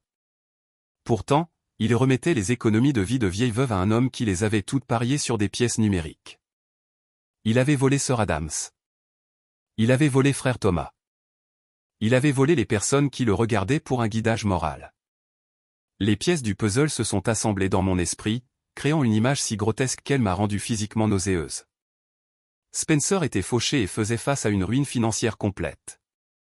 Si ses appels de marge en crypto-monnaie n'étaient pas payés, il aurait dû déclarer faillite. Son SUV de luxe serait saisi. Ses costumes sur mesure et ses adhésions au country club disparaîtraient. Sydney serait exposé comme une fraude prétendant vivre une vie de luxe tout en se noyant dans les dettes. Le mariage parfait que mes parents paradaient à l'église comme le symbole ultime d'excellence noire serait révélé comme une mascarade pathétique. Mon père ne pouvait pas supporter cette réalité. Il ne pouvait pas supporter l'idée que ses amis riches et ses collègues anciens d'église regardent de haut son enfant doré. Il avait besoin que Spencer reste le sauveur blanc riche pour élever le statut de notre famille. Donc quand ma mère est tombée malade et que la communauté a ouvert ses cœurs et ses portefeuilles, mon père a vu le sauvetage parfait. Il a volontairement remis l'argent de la congrégation pour sauver le faux empire de Spencer. Il s'est assis et m'a regardé subir une chirurgie agonisante pour retirer un organe de mon corps afin que ma mère puisse vivre. Il m'a laissé saigner et souffrir en silence pour que la facture d'hôpital soit complètement couverte par mon assurance. Et une fois que j'avais géré la crise médicale gratuitement, lui et Spencer ont fondu sur l'argent caritatif pour payer les mauvais investissements et acheter un bateau de luxe. Ils ont littéralement vendu mon rein pour financer un yacht et protéger un mensonge. J'ai pensé à la salle d'opération où ils m'avaient anesthésié. Je me suis souvenu de la peur de ne pas me réveiller. Je me suis souvenu des semaines où je ne pouvais pas monter mes propres escaliers sans halter de douleur. J'avais donné un morceau de mon corps pour sauver notre famille et mon père avait utilisé ce sacrifice comme écran de fumée pour commettre un crime fédéral. Le manque de respect pur pour ma vie et mon corps était stupéfiant. Il me voyait comme rien d'autre qu'une usine de pièces de rechange et une distraction commode. Je me suis levé de mon bureau, ma chaise roulant en arrière et heurtant la fenêtre du sol au plafond. La douleur sourde dans mon abdomen avait complètement disparu maintenant, remplacée par un enfer brûlant de rage pure et concentrée. Mon père m'avait appelé une honte. Il m'avait dit que je défiais l'ordre naturel des choses. Il m'avait menacé de m'exclure si j'osais parler au gala d'église à venir. Il pensait qu'il protégeait son héritage en faisant taire la femme noire en colère. Il pensait que son titre d'ancien d'église le rendait intouchable. Il pensait que j'étais juste une vieille fille jalouse qui pleurerait dans son appartement et finirait par rentrer dans le rang. Il avait tellement tort. Je me suis approché de la pile de preuves sur mon bureau et j'ai ramassé le papier portant sa signature numérique. Mon père n'avait pas seulement brisé mon cœur. Il avait enfreint des lois fédérales, fraude par virement, fraude caritative, évasion fiscale, complot. Lui et Spencer avaient commis des crimes qui entraînaient des peines minimales obligatoires en prison fédérale. Ma mère savait pour la facture d'hôpital de $0 et s'était tue pour pouvoir porter ses nouveaux diamants et jouer la victime reconnaissante. Sydney savait que son mari était fauché et dépensait joyeusement l'argent d'église volé pour maintenir son esthétique sur les réseaux sociaux. Spencer pensait que son privilège blanc et son jargon financier faisaient de lui l'homme le plus intelligent de la pièce. Et mon père, le grand patriarche, avait orchestré toute la tromperie pour protéger son ego fragile. J'ai regardé la skyline d'Atlanta. Les larmes avaient complètement disparu. Il n'y avait plus de tristesse dans mon corps. Chaque once de chagrin avait été brûlée, ne laissant qu'une résolution tranchante et scintillante. Ils voulaient tenir un grand gala pour célébrer leur fausse excellence. Ils voulaient se tenir sur une scène et accepter des prix pour leur entreprise criminelle. J'ai attrapé une nouvelle clé USB chiffrée dans le tiroir de mon bureau. J'ai commencé à transférer chaque document, chaque journal de virement, chaque registre public et chaque signature numérique sur la clé. Ce n'était plus un différend familial. C'était un dossier fédéral méticuleusement documenté. Mon père m'avait ordonné de rester loin du gala d'église, mais je savais que je devais y être. J'allais les laisser avoir leur scène. J'allais les laisser mettre leurs costumes coûteux et leurs robes de créateurs. J'allais les laisser se tenir devant toute la congrégation et se baigner dans la gloire volée et puis j'allais tout brûler. Le lendemain matin, je me suis réveillé avec un objectif unique. Je n'ai pas appelé ma mère. Je n'ai pas texté ma sœur. J'ai complètement ignoré le barrage de messages passifs-agressifs de Spencer qui s'était accumulé sur mon téléphone pendant la nuit. Les confronter maintenant ne leur donnerait que le temps de cacher l'argent ou de détruire la piste papier. Au lieu de cela, j'ai traité ça comme l'audit le plus important de toute ma carrière. J'ai allumé mon imprimante sécurisée de bureau à domicile et j'ai regardé page après page de preuves indéniables glissées dans le bac de sortie, la facture d'hôpital à 0, l'enregistrement de la société écran du Delaware. Les numéros de routage bancaire montrant les fonds caritatifs volés payant les appels de marge crypto, et la pièce finale du puzzle, la signature numérique de mon père autorisant tout le schéma frauduleux. J'ai soigneusement placé chaque document dans un épais classeur rouge. C'était un paquet net et irréfutable de crimes fédéraux. Dans mon domaine de travail traquant la fraude en assurance santé, on se fait beaucoup de connexions puissantes. On ne monte pas au niveau de directrice senior de l'audit sans savoir exactement qui appeler quand des millions de dollars disparaissent. J'ai pris mon téléphone et composé une ligne directe que j'avais mémorisée il y a des années. Elle appartenait à un enquêteur senior à la division des crimes financiers du FBI ici même à Atlanta. Nous avions travaillé ensemble sur une énorme affaire d'appropriation frauduleuse corporate il y a 2 ans, et il savait que quand je l'appelais avec un tuyau, c'était toujours un cas ouvert et fermé. Il a répondu à la 2e sonnerie. J'ai sauté les politesses et lui ai dit que j'avais un dossier complet et méticuleusement documenté sur une opération de fraude par virement et fraude caritative de 250 000 $. J'ai expliqué que les auteurs avaient mis en place un faux GoFundMe médical et avaient systématiquement drainé les économies de vie d'une congrégation d'églises minoritaires âgées pour payer des dettes de jeu personnelles. Au moment où j'ai mentionné qu'un ancien d'église facilitait activement le vol d'argent de pension de sa propre communauté noire, le ton de sa voix a complètement changé. Les fédéraux ne plaisantent pas avec les prédateurs qui exploitent des congrégations vulnérables sous le couvert de salut religieux et d'urgence médicale. J'ai aussi veillé à mentionner l'aspect d'évasion fiscale sachant que l'IRS serait tout aussi ravi de creuser dans les finances de Spencer. Nous avons convenu de nous rencontrer dans un café sécurisé à quelques rues du bâtiment fédéral. J'ai remis à l'agent le classeur rouge épais et la clé USB chiffrée. Il était assis là dans son costume gris net, feuilletant les pages. J'ai regardé ses yeux scanneurs les numéros de routage, la fausse LLC du Delaware et la facture d'hôpital à 0. Il a secoué la tête de dégoût. Il m'a dit que c'était l'un des paquets de fraude les plus minutieusement documentés qu'il ait jamais reçus. Il n'y avait pas besoin d'une enquête préliminaire longue parce que j'avais déjà fait tout le gros travail. J'avais remis au FBI et à l'IRS un ticket d'or pour des condamnations fédérales. Tout ce dont ils avaient besoin était d'exécuter les arrestations et de saisir les actifs. 3 jours plus tard, une épaisse enveloppe couleur crème est arrivée dans ma boîte aux lettres. C'était une invitation formelle au gala annuel de l'église. L'événement se tenait dans une salle de banquet somptueuse du centre-ville conçue pour célébrer les piliers de notre communauté. Mon estomac s'est retourné alors que je lisais les lettres dorées en relief. Ils allaient vraiment jusqu'au bout. Ils allaient se tenir devant les mêmes personnes qu'ils avaient volées et accepter un prix pour leur faux héroïsme. Mon téléphone a vibré sur le comptoir. C'était un message texte de mon père. Il disait « Je vois que l'église t'a envoyé une invitation malgré mes avertissements. Si tu insistes pour venir pour sauver la face, assieds-toi au fond et garde ta bouche fermée. Ne ruine pas la soirée spéciale de ta sœur. » Il essayait encore de m'intimider. Il croyait encore qu'il détenait tout le pouvoir parce qu'il était le patriarche et que j'étais juste la fille amère et non aimée. Il pensait que ces mots durs me feraient me recroqueviller dans l'ombre et regarder son enfant doré recevoir la gloire qu'elle n'avait jamais méritée. Il voulait que je sois le bouc émissaire silencieux assis au dernier rang pendant qu'ils étalaient l'argent qu'ils avaient volé au nom de mon rein manquant. J'ai tapé ma réponse soigneusement, m'assurant que mes mains étaient complètement stables. J'ai répondu, je ne manquerai ça pour rien au monde. J'ai immédiatement appelé mon contact au FBI. Je lui ai dit exactement où Spencer, Sydney et mon père seraient samedi soir. Je lui ai dit qu'ils se tiendraient sur une scène dans une salle de banquet louée entourée des exactes personnes qu'ils avaient escroquées. Je lui ai donné le planning des événements, la disposition du lieu et l'heure exacte à laquelle ils devaient recevoir leur faux prix de pilier de la communauté. L'agent a convenu qu'il n'y avait pas de meilleur moment ni de meilleur endroit pour exécuter les mandats d'arrêt fédéraux. Non seulement cela les empêcherait de fuir ou de transférer les fonds volés restants vers des comptes offshore, mais cela servirait aussi de déclaration très publique à la communauté. Les fédéraux voulaient faire un exemple de Spencer et de mon père, et j'étais plus qu'heureuse de faciliter le spectacle.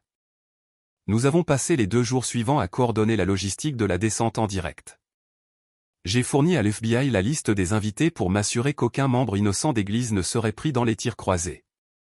J'ai arrangé pour que des agents en civil soient postés près des sorties et de la scène bien avant le début de la cérémonie de remise des prix.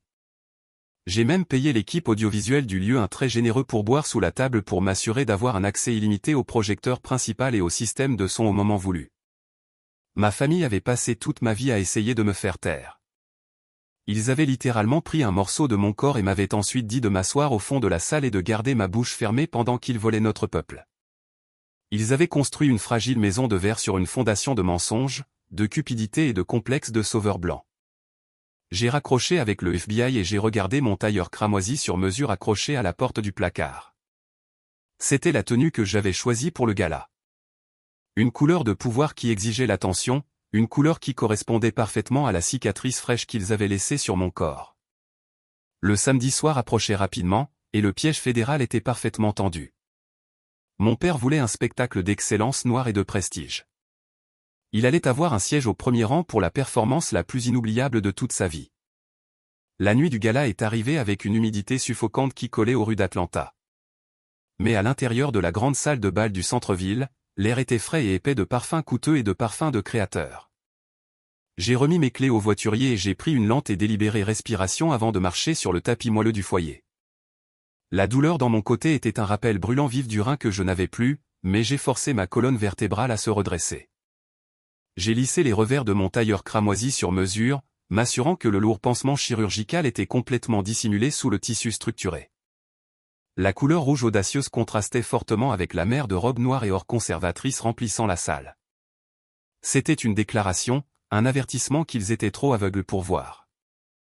J'ai franchi les doubles portes et j'ai immédiatement été frappé par l'échelle pure de l'hypocrisie exposée. D'énormes bannières en velours pendaient des plafonds voûtés, affichant fièrement le thème de la soirée en lettres cursives scintillantes, richesse générationnelle et excellence. L'ironie était si épaisse qu'elle était presque suffocante. Des centaines de membres éminents de la communauté remplissaient la salle. Il y avait des politiciens locaux serrant la main de pasteurs méga, des propriétaires d'entreprises réseautant autour de flûtes de champagne en cristal, et l'élite même de notre communauté, complètement inconsciente qu'ils finançaient une entreprise criminelle. Je suis resté près du fond de la salle, exactement là où mon père m'avait ordonné de rester, restant dans l'ombre tandis que je surveillais le faux empire scintillant qu'il avait construit. Il n'a pas fallu longtemps pour les repérer. Sidney et Spencer tenaient court près de la sculpture de glace centrale, se baignant dans l'adoration de la foule. Spencer portait un smoking sur mesure qui épousait parfaitement ses épaules, acheté sans doute avec l'argent qu'il avait prélevé sur le fonds caritatif. Sidney s'accrochait à son bras, portant une robe en soie et un sourire si entraîné qu'il semblait douloureux. J'ai regardé un flux constant de fidèles âgés s'approcher d'eux. C'étaient les personnes qui avaient vidé leur modeste compte d'épargne, qui avaient renoncé à leur argent d'épicerie et à leur fonds pour médicaments pour sauver la vie de ma mère. J'ai vu Sœur Adams, une enseignante retraitée vivant d'un revenu fixe, tendre des mains tremblantes pour saisir le bras de Spencer. Elle l'a regardé avec des larmes dans les yeux, le remerciant d'être une telle bénédiction pour notre communauté. Spencer a posé son autre main sur la sienne, inclinant la tête dans une démonstration de fausse humilité qui m'a retourné l'estomac. Il a souri et accepté ses louanges, absorbant l'adoration d'une femme dont il avait volé la pension pour payer ses paris crypto ratés. Sidney a joué son rôle à la perfection, tamponnant ses yeux secs et étreignant les membres d'église, leur disant à quel point le voyage avait été difficile et à quel point ils étaient bénis d'avoir une congrégation si généreuse. Il paradait dans la salle de bal, absorbant les poignées de main et les bénédictions, se nourrissant de l'admiration comme des parasites absolus. Ils agissaient comme s'ils étaient de la royauté, descendant de leur au château pour accepter le tribut des loyaux paysans en dessous d'eux. Mes yeux se sont détournés du couple doré et ont trouvé l'invité d'honneur. Ma mère, Brenda, était assise dans un fauteuil roulant hautement stylisé près de la table d'honneur, positionnée parfaitement pour que tout le monde puisse lui rendre hommage à la courageuse survivante. Elle jouait le rôle de la fragile matriarche convalescente à la perfection. Mais l'illusion s'est brisée au moment où j'ai regardé son cou et ses poignets. Drapé sur sa clavicule se trouvait un épais et superbe collier tennis en diamant qui attrapait la lumière des lustres. Des boucles d'oreilles pendantes en diamants assortis oscillaient à ses oreilles et un lourd bracelet tennis encerclait son poignet. Je connaissais parfaitement la situation financière de mes parents. Je savais que mon père avait tout hypothéqué pour maintenir son statut. Et je savais que ma mère ne possédait pas ses bijoux il y a un mois. La réalisation m'a frappé comme un coup physique à la poitrine. Ils n'avaient pas seulement acheté un bateau de course de luxe avec les fonds d'église volés. Ils avaient pris l'argent destiné à sauver sa vie et lui avaient acheté une suite de diamants pour qu'elle puisse paraître riche au gala même où ils acceptaient la charité. Elle portait littéralement les fonds de retraite volés des vieilles femmes qui pleuraient actuellement sur sa guérison miraculeuse. Elle était assise là, scintillant dans la richesse volée, souriant gracieusement alors que les gens déposaient des enveloppes de dons supplémentaires en espèces dans une boîte décorative sur sa table. Mon père se tenait juste à côté d'elle, la poitrine gonflée, jouant le rôle du mari dévoué et de l'ancien d'église prestigieux. Il serrait la main de politiciens locaux, se vantant de son brillant gendre et de la force incassable de notre famille noire. Il leur vendait un cours magistral en tromperie, et ils achetaient chaque mot. La rage que je ressentais n'était plus chaude et erratique. C'était un zéro absolu glacial. J'ai regardé ma famille rire, boire et se délecter de leur statut intouchable. Ils s'étaient convaincus qu'ils étaient intouchables à cause des murs de l'église, de la couleur de leur peau et de l'illusion de leur richesse. Ils croyaient que personne ne regarderait jamais au-delà des vêtements de créateurs et de la rhétorique religieuse pour voir la pourriture qui fermentait en dessous. J'ai pris une gorgée de mon eau pétillante, sentant le liquide frais tapisser ma gorge sèche. Les agents du FBI en civil étaient déjà dans la salle, se fondant parfaitement avec le personnel de restauration et le personnel de sécurité près des sorties. J'avais capté le plus bref hochement de tête de l'agent principal qui se tenait près des portes de service en prétendant examiner un manifeste de restauration. Le piège était tendu et les mâchoires n'étaient qu'à quelques minutes de se refermer. J'ai regardé ma sœur rire à une blague qu'un conseiller municipal avait faite, rejetant la tête en arrière et flashant ses dents parfaitement blanches. Elle était si incroyablement arrogante, si aveugle à la réalité de ce qui était sur le point d'arriver. J'étais là dans mon tailleur cramoisi, portant les cicatrices physiques de leur survie, attendant que la musique s'arrête. Ils voulaient être le centre de l'attention, et ils allaient obtenir exactement ce qu'ils avaient demandé. J'ai regardé la foule se déplacer en partie alors que le personnel de restauration apportait des plateaux d'argent d'amuse-bouche. À travers les corps en mouvement, mes yeux ont croisé ceux de ma mère. Elle était encore assise à la table d'honneur, les lourds diamants scintillant sur sa poitrine. Son sourire a disparu à l'instant absolu où elle a vu mon tailleur cramoisi. La couleur a quitté son visage, la laissant grise et soudain très vieille sous les lumières vives des lustres. Elle s'est penchée et a murmuré frénétiquement à l'infirmière privée qu'elle avait embauchée pour pousser son fauteuil roulant autour de l'événement. L'infirmière a hoché la tête et a commencé à naviguer le fauteuil à travers la salle de bal bondée, s'éloignant du sol principal et se dirigeant vers les suites VIP privées longeant le couloir arrière. Ma mère m'a lancé un regard vif et désespéré, un ordre silencieux de la suivre. J'ai pris une lente respiration et j'ai marché devant la gigantesque sculpture de glace et les donateurs inconscients, suivant la trace de son fauteuil roulant. L'infirmière l'a poussé dans une petite pièce élégante réservée aux conférenciers invités et aux politiciens de haut niveau. Ma mère a congédié l'infirmière d'un geste de son poignet couvert de diamants, lui ordonnant de monter la garde dehors et de ne laisser personne entrer. La lourde porte en chêne a claqué, nous laissant juste toutes les deux dans la pièce calme. Les sons étouffés du gala à l'extérieur semblaient à des kilomètres. Ma mère n'a pas perdu de temps à prétendre s'inquiéter de ma santé ou de ma convalescence. Elle a agrippé les accoudoirs en cuir de son fauteuil roulant, ses jointures devenant d'un blanc éclatant contre sa peau foncée. « Morgane, tu dois partir tout de suite », a-t-elle sifflé, sa voix tremblant d'un mélange toxique de panique et de rage. « Ton père t'a dit de rester à la maison. Pourquoi fais-tu ça à nous? Pourquoi essaies-tu de détruire cette famille ce soir de tous les soirs ?» Je suis resté près du centre de la pièce, regardant la femme à qui j'avais littéralement donné un morceau de mon corps pour sauver. « Je ne détruis rien, ai-je dit, ma voix parfaitement calme et dépourvue de la peur qu'elle attendait. Je regarde juste une performance. J'ai payé un prix très élevé pour mon billet, donc je pense que je mérite de voir la fin. » Ma mère a laissé échapper une respiration frustrée, secouant la tête comme si j'étais une enfant têtue. « Tu ne comprends pas ce qui est en jeu ce soir, Morgane. » Spencer conclut une énorme affaire immobilière avec le maire et le conseil municipal. Cette cérémonie de remise de prix est la pièce finale dont il a besoin pour obtenir leur confiance et verrouiller les investisseurs. Si tu sors là et que tu fais une scène, tu vas ruiner la vie de ta sœur. Tu vas humilier ton père devant toute sa congrégation, et tu vas détruire tout ce que nous avons construit. J'ai regardé ces diamants volés scintillant sous l'éclairage encastré de la suite VIP. Et qu'en est-il de ma vie, ai-je demandé en m'approchant de son fauteuil roulant. Qu'en est-il du fait que Spencer et Sydney ont volé $250 000 à l'église? Qu'en est-il du fait que tu les as laissés prendre le crédit pour le rein que je t'ai donné? Tu m'as regardé souffrir seul dans mon appartement, saignant et incapable de marcher, pendant que tu les paradais comme tes sauveurs. Ma mère a tendu la main et a saisi ma main. Ses doigts étaient froids et désespérés. « Morgane, s'il te plaît », a-t-elle supplié, de fausses larmes s'accumulant dans ses yeux. Tu es une femme forte et indépendante. Tu as ta carrière et ton argent. Tu n'as pas besoin de la validation. Sydney en a besoin. Elle a besoin de se sentir importante. Et Spencer a besoin de cette affaire pour subvenir à ses besoins. Sois une bonne fille et porte cette croix pour nous. Dieu récompensera ton sacrifice silencieux. Nous sommes des Noirs dans un monde qui veut nous voir échouer. Nous devons protéger notre image à tout prix. Ne les laisse pas nous voir nous effondrer. Porte cette croix pour nous.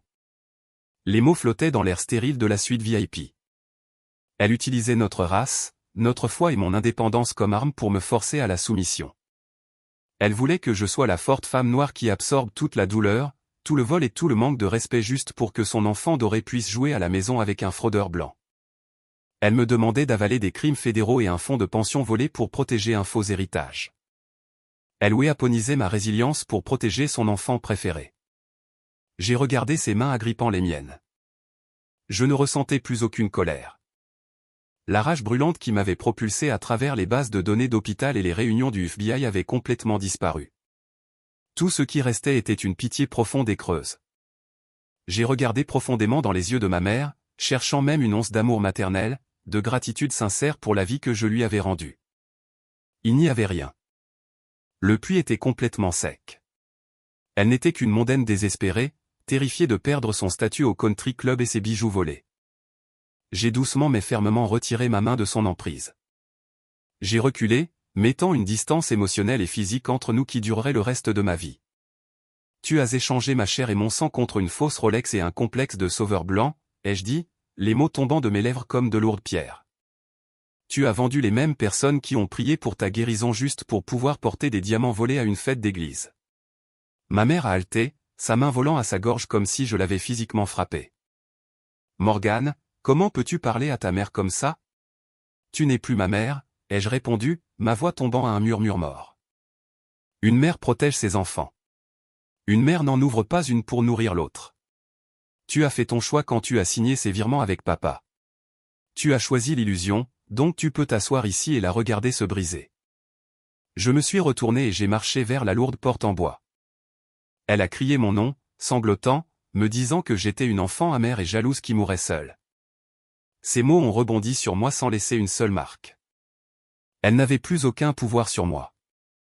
Les chaînes émotionnelles qui m'avaient lié à cette famille pendant 33 ans se sont dissoutes en poussière. J'ai ouvert la porte et je suis ressorti dans le couloir bruyant et lumineux, la laissant pleurer dans son fauteuil roulant, entourée de la victoire creuse de sa richesse volée. Le gala attendait, et la musique était sur le point de s'arrêter alors que la lourde porte en bois claquait derrière moi, bloquant le son des sanglots pathétiques de ma mère. J'ai pris un moment pour ajuster mon blazer cramoisi sur mesure. Le couloir menant de retour à la grande salle de bal était bordé d'arrangements floraux coûteux et de miroirs à cadres dorés reflétant la grandeur artificielle de la soirée. J'ai fait exactement 3 pas dans le couloir moquetté avant qu'une grande main ne claque soudainement contre le mur juste devant moi, coupant mon chemin. L'odeur d'un parfum coûteux et trop fort a frappé mon nez avant même que je ne tourne la tête. C'était Spencer. Il avait évidemment suivi mes mouvements depuis le sol principal et avait suivi ma mère et moi dans le couloir isolé. Son visage était rouge par plaques d'une couleur rose qui contrastait violemment avec son col blanc éclatant et son smoking sur mesure. Le masque charmant et suffisant qu'il avait porté là-bas pour les membres âgés de l'église avait complètement disparu. À sa place se trouvait l'arrogance agressive et brute d'un homme qui croyait fermement que la couleur de sa peau et son faux compte en banque en faisaient un dieu littéral parmi les paysans. Quel est ton objectif final ici, Morgane, a-t-il ricané, me regardant avec un mépris absolu. Tu ne pouvais tout simplement pas rester dans ta voie, n'est-ce pas? Ton père t'a averti de rester à l'écart, mais tu as dû te présenter dans ce ridicule tailleur rouge, mendiant l'attention. Il n'a même pas attendu ma réponse. Il a plongé la main dans la poche intérieure de sa veste sur mesure et en a sorti un chéquier relié en cuir. Il a cliqué sur un stylo en or et s'est adossé au mur, traitant le support floral comme un bureau. J'ai regardé sa main bouger furieusement sur le papier, écrivant un numéro. Il a arraché le chèque de la reliure et l'a enfoncé directement dans ma poitrine, me forçant à l'attraper avant qu'il ne tombe au sol. J'ai baissé les yeux sur le morceau de papier. 5 000 $. Il était tiré d'un compte joint qu'il partageait avec Sydney. Prends ça pour ton congé médical et dégage. Spencer a craché, sa voix basse et dégoulinant de malice. considère ça comme un généreux pourboire pour tes services. Achète-toi quelque chose de joli, peut-être des vacances, pour que tu arrêtes d'obséder sur ta sœur. Tu ne seras jamais dans notre tranche d'imposition, Morgan. Tu n'as pas la vision, et tu n'as certainement pas le pédigré. Nous construisons un empire ici ce soir, et tu n'es qu'un inconvénient mineur. Alors prends la charité et arrête d'essayer de nous traîner à ton niveau misérable. J'étais là tenant le chèque. 5000 $. Il m'offrait un pot de vin de 5000 $ tiré d'un compte probablement financé par les mêmes membres d'église assis dans la pièce voisine. Il croyait honnêtement qu'il pouvait acheter mon silence avec les miettes de sa richesse volée. Il pensait que ce morceau de papier était suffisant pour effacer le traumatisme de ma chirurgie, le vol d'250 000 $ et la manipulation d'une communauté entière. J'ai regardé le sourire suffisant et arrogant plaqué sur son visage. Il était si incroyablement inconscient, si totalement convaincu de sa propre invincibilité. Il me regardait et voyait une femme noire désespérée qu'il pouvait simplement acheter et écarter. Il ne voyait pas la directrice senior de l'audit qui venait de remettre toute son histoire financière au gouvernement fédéral.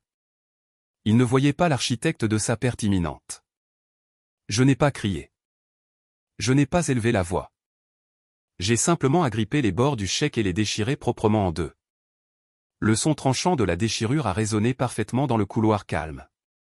J'ai mis les deux moitiés ensemble et les ai déchirées à nouveau, laissant les petits morceaux volter hors de mes mains et descendre comme de la neige, atterrissant directement sur les pointes de ses chaussures en cuir coûteuses et hautement polies. « Garde-le, Spencer », ai-je dit, ma voix tombant à un murmure lisse et glacial. « Tu vas avoir besoin d'argent de cantine là où tu vas. » Spencer a regardé les morceaux de papier déchirés sur ses chaussures puis m'a regardé. Ses épais sourcils blonds se sont froncés en un nœud de confusion sincère. Le sourire confiant a vacillé, remplacé par un éclair de perplexité absolue.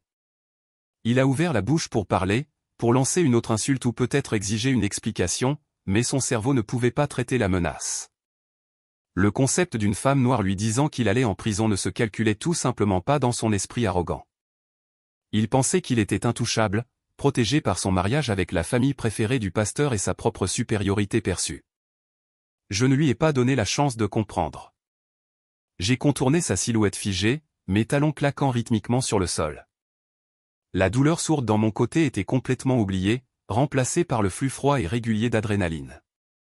J'ai marché directement vers les doubles portes lumineuses de la grande salle de bal, laissant le faux sauveur blanc debout dans le couloir, fixant les restes déchiquetés de son pot de vin pathétique. La cérémonie de remise des prix était sur le point de commencer, et j'avais un siège au premier rang qui m'attendait. J'ai poussé les portes et laissé le bruit du gala me submerger, prêt à regarder l'illusion se briser. J'ai trouvé mon siège assigné près du fond de la grande salle de bal juste au moment où les lustres au plafond s'assombrissaient, ne laissant qu'une chaude lueur dorée sur les tables. Un seul projecteur lumineux illuminait la scène principale où notre pasteur d'église se tenait derrière un pupitre en acrylique transparent. La salle s'est installée dans un silence révérencieux. Le tintement des couverts s'est arrêté et tout le monde a tourné son attention vers l'avant, complètement captivé par l'atmosphère émotionnelle que les organisateurs de l'événement avaient si soigneusement construite. Le pasteur a ajusté son micro et a regardé par-dessus la foule de centaines de donateurs riches, de politiciens locaux et de fidèles membres d'église. Il a parlé avec ce rythme cadencé entraîné conçu pour tirer des larmes du public. Il a parlé des épreuves et tribulations de la vie, de comment notre foi est continuellement testée par la maladie et l'adversité profonde. Il a parlé de ma mère Brenda et de sa guérison miraculeuse d'une défaillance rénale totale, l'appelant un témoignage brillant du pouvoir de la prière communautaire et de l'amour inébranlable. Mais ensuite le pasteur a pivoté de la guérison spirituelle à la dévotion familiale. Il a essuyé une seule larme de son propre œil et a dit à la foule que les miracles ne tombent pas simplement du ciel. Ils sont construits par les mains de serviteurs volontaires. Il a pointé directement mon père Malcolm, qui était assis à la table d'honneur, gonflant la poitrine avec une fierté imméritée. Et puis le pasteur a appelé ma sœur Sydney et son mari Spencer sur scène pour recevoir le plus haut honneur de la soirée, le prix des piliers de la communauté. Toute la salle de bal a éclaté en une ovation debout assourdissante. Les vieilles femmes au premier rang pleuraient ouvertement, tamponnant leurs yeux avec des mouchoirs tandis qu'elles regardaient le couple doré monter les marches moquettées. Sydney s'accrochait au bras de Spencer, ressemblant à un ange fragile et parfait dans sa robe de soie fluide. Spencer l'a mené au pupitre, saluant la foule avec ce même sourire arrogant qu'il venait d'utiliser pour m'offrir un pot de vin de 5000 $ dans le couloir. Il ressemblait à un homme qui croyait qu'il venait de conquérir le monde avec succès et tout le monde dedans. Le pasteur leur a remis un lourd trophée en verre gravé de leur nom. Il a serré Spencer fort, lui murmurant quelque chose à l'oreille qui a fait hocher la tête au faux sauveur blanc avec une humilité manufacturée absolue. Les applaudissements ont duré près de 2 minutes complètes. C'était une démonstration écœurante de manipulation de masse. J'étais assise dans l'ombre et je regardais ces gens travailleurs acclamer les mêmes voleurs qui avaient systématiquement drainé leur compte de retraite pour acheter un bateau de luxe et payer des dettes crypto. Spencer a ajusté le micro et s'est penché, approchant ses lèvres près de la grille métallique. La salle est devenue complètement silencieuse, suspendue à chacun de ses mots. Il a commencé à parler d'une voix douce et tremblante qu'il avait dû pratiquer devant le miroir pendant des heures avant d'arriver ce soir. Il a parlé de la peur qu'ils avaient quand Brenda est tombée malade. Il a parlé des nuits sans sommeil, des prières désespérées et du poids écrasant du système médical. Et puis il a livré le mensonge ultime. Il a regardé la congrégation et a placé sa main sur son cœur. Il a dit qu'il n'avait pas récolté l'argent lui-même, mais que Dieu avait simplement guidé ses mains pour collecter les bénédictions de la communauté. Il a remercié l'Église pour leur sacrifice d'250 000 $, affirmant que chaque centime était allé directement à l'hôpital pour sauver la vie de sa belle-mère. Il leur a dit que leur générosité avait empêché notre famille de tout perdre et qu'il passerait le reste de sa vie à payer en retour leur gentillesse. Sydney s'est penchée sur le micro pour ajouter sa propre performance. Elle a laissé quelques larmes couler sur ses joues parfaitement contourées, sanglotant doucement tandis qu'elle remerciait son mari d'être le roc de leur famille. Elle l'a appelé une vraie bénédiction pour la communauté noire, un homme qui ne voyait pas la couleur quand il s'agissait d'amour, de sacrifice et de se dresser pour ce qui est juste. Mon père s'est levé de sa table et les a applaudis à nouveau, son visage rayonnant du faux prestige qu'il avait acheté avec mon rein volé.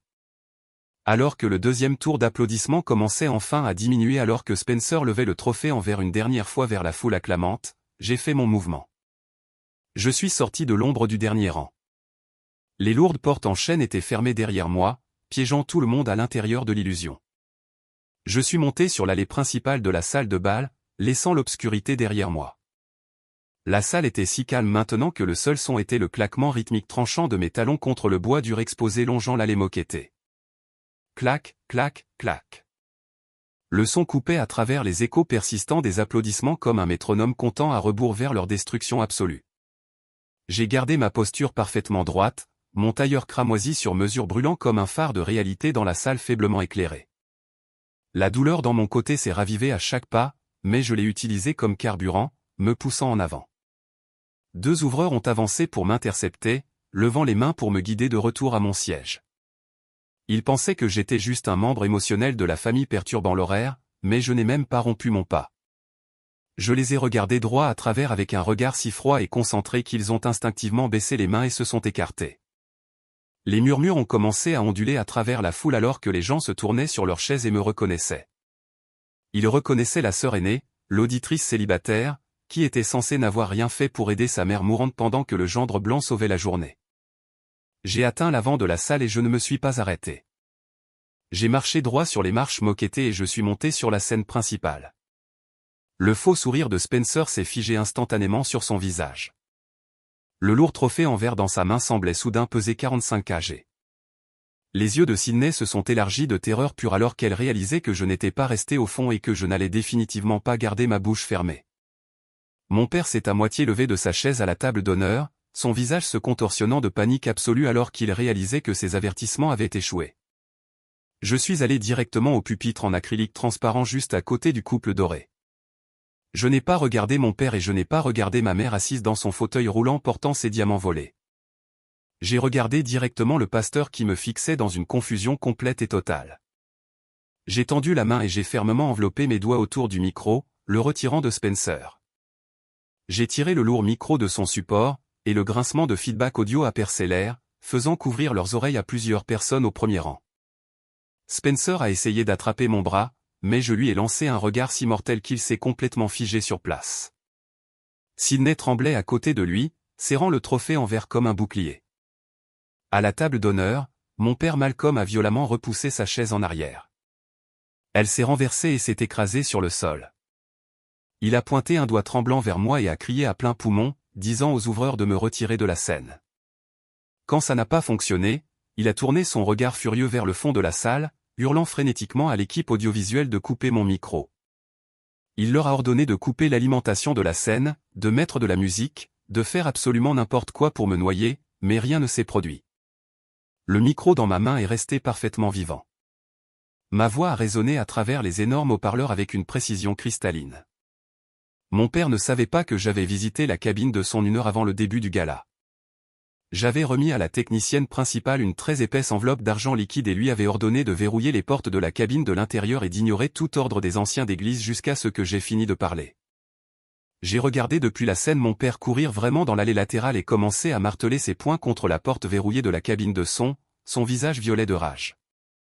Le pouvoir était entièrement à moi maintenant. J'ai regardé la mer de centaines de visages qui me fixaient. Des vieilles femmes qui avaient vidé leur portefeuille pour ma famille. Des hommes travailleurs qui avaient donné leur paie du week-end. Ils me regardaient tous avec de grands yeux confus, attendant de voir pourquoi la sœur aînée en colère ruinait ce beau moment de charité chrétienne. Ma mère, Brenda, se recroquevillait dans son fauteuil roulant stylisé, essayant de cacher son visage pendant que les diamants volés pendaient lourdement autour de son cou. J'ai tenu le micro près de ma bouche et j'ai pris une lente respiration. La douleur dans mon côté hurlait, mais elle rendait seulement ma voix plus stable.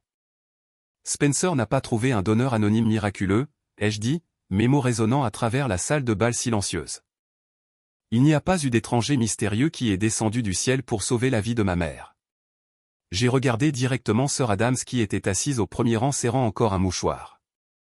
Je suis la donneuse, leur ai-je dit. J'ai donné mon rein gauche à ma mère. Un lourd silence confus a recouvert la salle. Les gens se regardaient, essayant de traiter l'ampleur de ce que je venais de dire. Mon père hurlait du fond de la salle que j'étais une menteuse, que j'étais mentalement instable et que j'avais une crise de nerfs. Il hurlait désespérément pour maintenir l'illusion de sa famille parfaite. Je n'ai pas discuté avec lui. J'ai simplement plongé la main dans ma poche et j'ai sorti une petite télécommande. J'ai cliqué sur le bouton principal. L'énorme écran de projection suspendu directement derrière le pupitre a clignoté et s'est allumé. La lumière blanche vive a illuminé toute la scène, jetant Spencer et Sydney dans une lueur dure et impitoyable. L'écran affichait un scan haute résolution de mes formulaires officiels d'inscription au registre des donneurs d'organes. À côté se trouvait le document d'admission chirurgicale de l'hôpital. Mon nom, Morgan Carter, était imprimé en lettres noires grasses juste à côté du nom de ma mère, Brenda Carter. Les dossiers médicaux détaillaient la date et l'heure exacte de l'extraction de l'organe et de la greffe subséquente. C'était une preuve clinique indéniable tamponnée du sceau officiel du conseil de greffe. Des murmures ont commencé à onduler à travers la foule alors que les gens plissaient les yeux pour lire les énormes documents affichés derrière moi. Mais les dossiers médicaux peuvent être falsifiés dans l'esprit de personnes désespérées qui veulent croire que leurs dirigeants d'église sont honnêtes. J'avais besoin de leur donner quelque chose qu'ils ne pouvaient pas nier, quelque chose de viscéral et réel. J'ai reposé le micro sur le support du pupitre pour que mes mains soient libres. Je me suis légèrement tourné sur le côté, m'assurant que les lumières de scène captent chacun de mes mouvements. Avec une précision lente et délibérée, j'ai tendu la main vers les boutons de mon blazer cramoisi sur mesure. J'ai défait le premier bouton, puis le deuxième. Spencer a fait un grand pas en arrière, son visage se vidant de toute couleur alors qu'il réalisait ce que j'étais sur le point de faire. Sydney a couvert sa bouche avec ses mains tremblantes, laissant échapper un gémissement silencieux. J'ai ouvert le côté gauche de mon blazer et j'ai soulevé l'ourlet de mon chemisier en soie blanche nette. Les lumières vives de la scène ont frappé mon torse exposé. Là, courant le long de mon côté et de mon abdomen, se trouvait un épais et lourd pansement chirurgical. Le ruban médical était d'un blanc éclatant contre ma peau foncée. Juste au centre des bandages frais, un petit cercle de sang rouge foncé suintait activement à travers la gaze. C'était un témoignage brut et brutal de la chair et de l'organe qui avait été sculpté hors de mon corps il y a quelques semaines seulement. Ma respiration était superficielle, permettant à tout le monde dans la salle de voir le traumatisme physique que j'avais enduré pour sauver la femme assise à la table d'honneur. Toute la salle de bal a éclaté. Ce n'était pas juste des halètements. C'était un choc collectif horrifiant qui a déchiré les centaines de personnes présentes. Des vieilles femmes ont crié d'incrédulité, pressant leurs mains sur leur cœur et fixant mon côté saignant.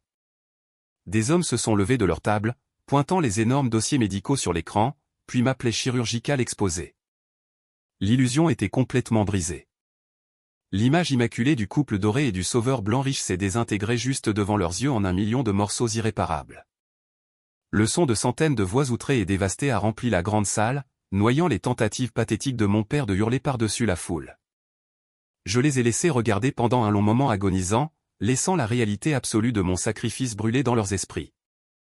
J'étais là, portant ma douleur, laissant fièrement la congrégation voir exactement qui avait payé le prix pour la survie de ma mère. Puis j'ai lentement baissé mon chemisier en soie et reboutonné mon blazer cramoisi, restaurant mon armure corporate impeccable.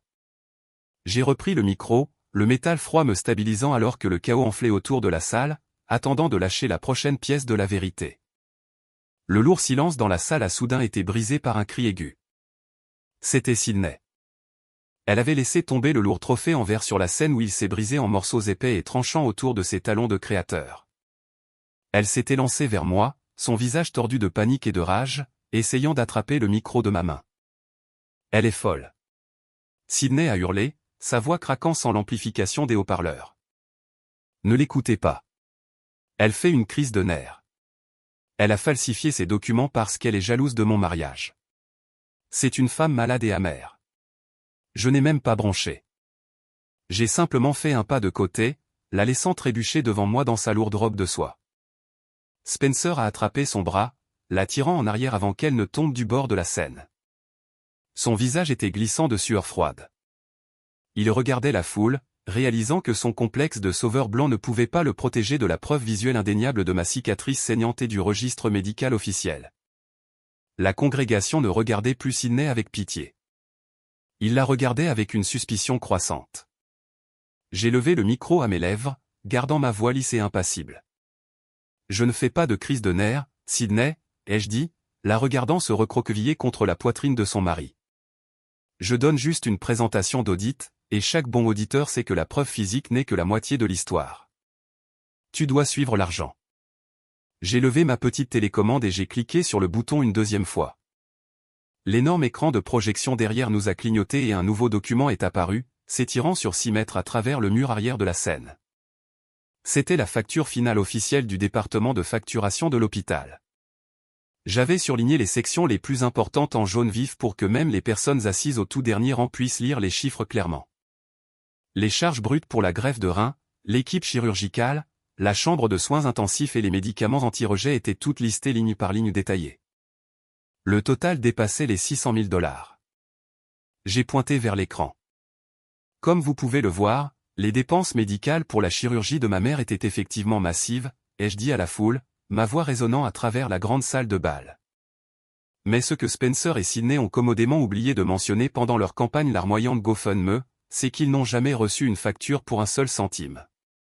J'ai cliqué sur la télécommande une fois de plus, zoomant sur le coin inférieur droit de la facture d'hôpital. Le surlignage jaune vif a illuminé le calcul final, responsabilité totale du patient, 0 $. J'ai regardé les visages dans la congrégation alors qu'ils lisaient ces mots. Des vieilles femmes qui avaient donné leur chèque de sécurité sociale ont ajusté leurs lunettes de lecture, fixant le 0 géant sur l'écran. Des hommes qui avaient fait des heures supplémentaires pour contribuer au fonds médical ont arrêté de murmurer et sont restés complètement immobiles parce que j'étais la donneuse vivante et la garante principale.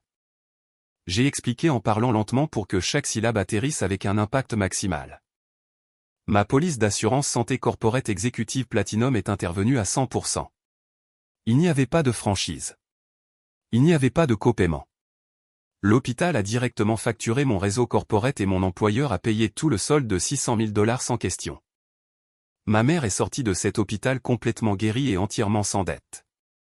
L'air dans la salle est devenu incroyablement dense, le genre d'atmosphère lourde et oppressante qui précède un orage violent.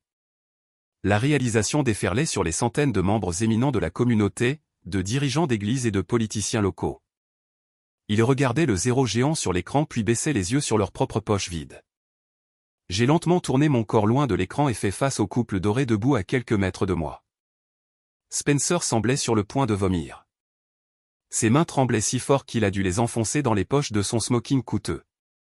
Sydney secouait la tête d'avant en arrière, murmurant non encore et encore, comme si elle pouvait effacer magiquement le document de 6 mètres brillant derrière elle.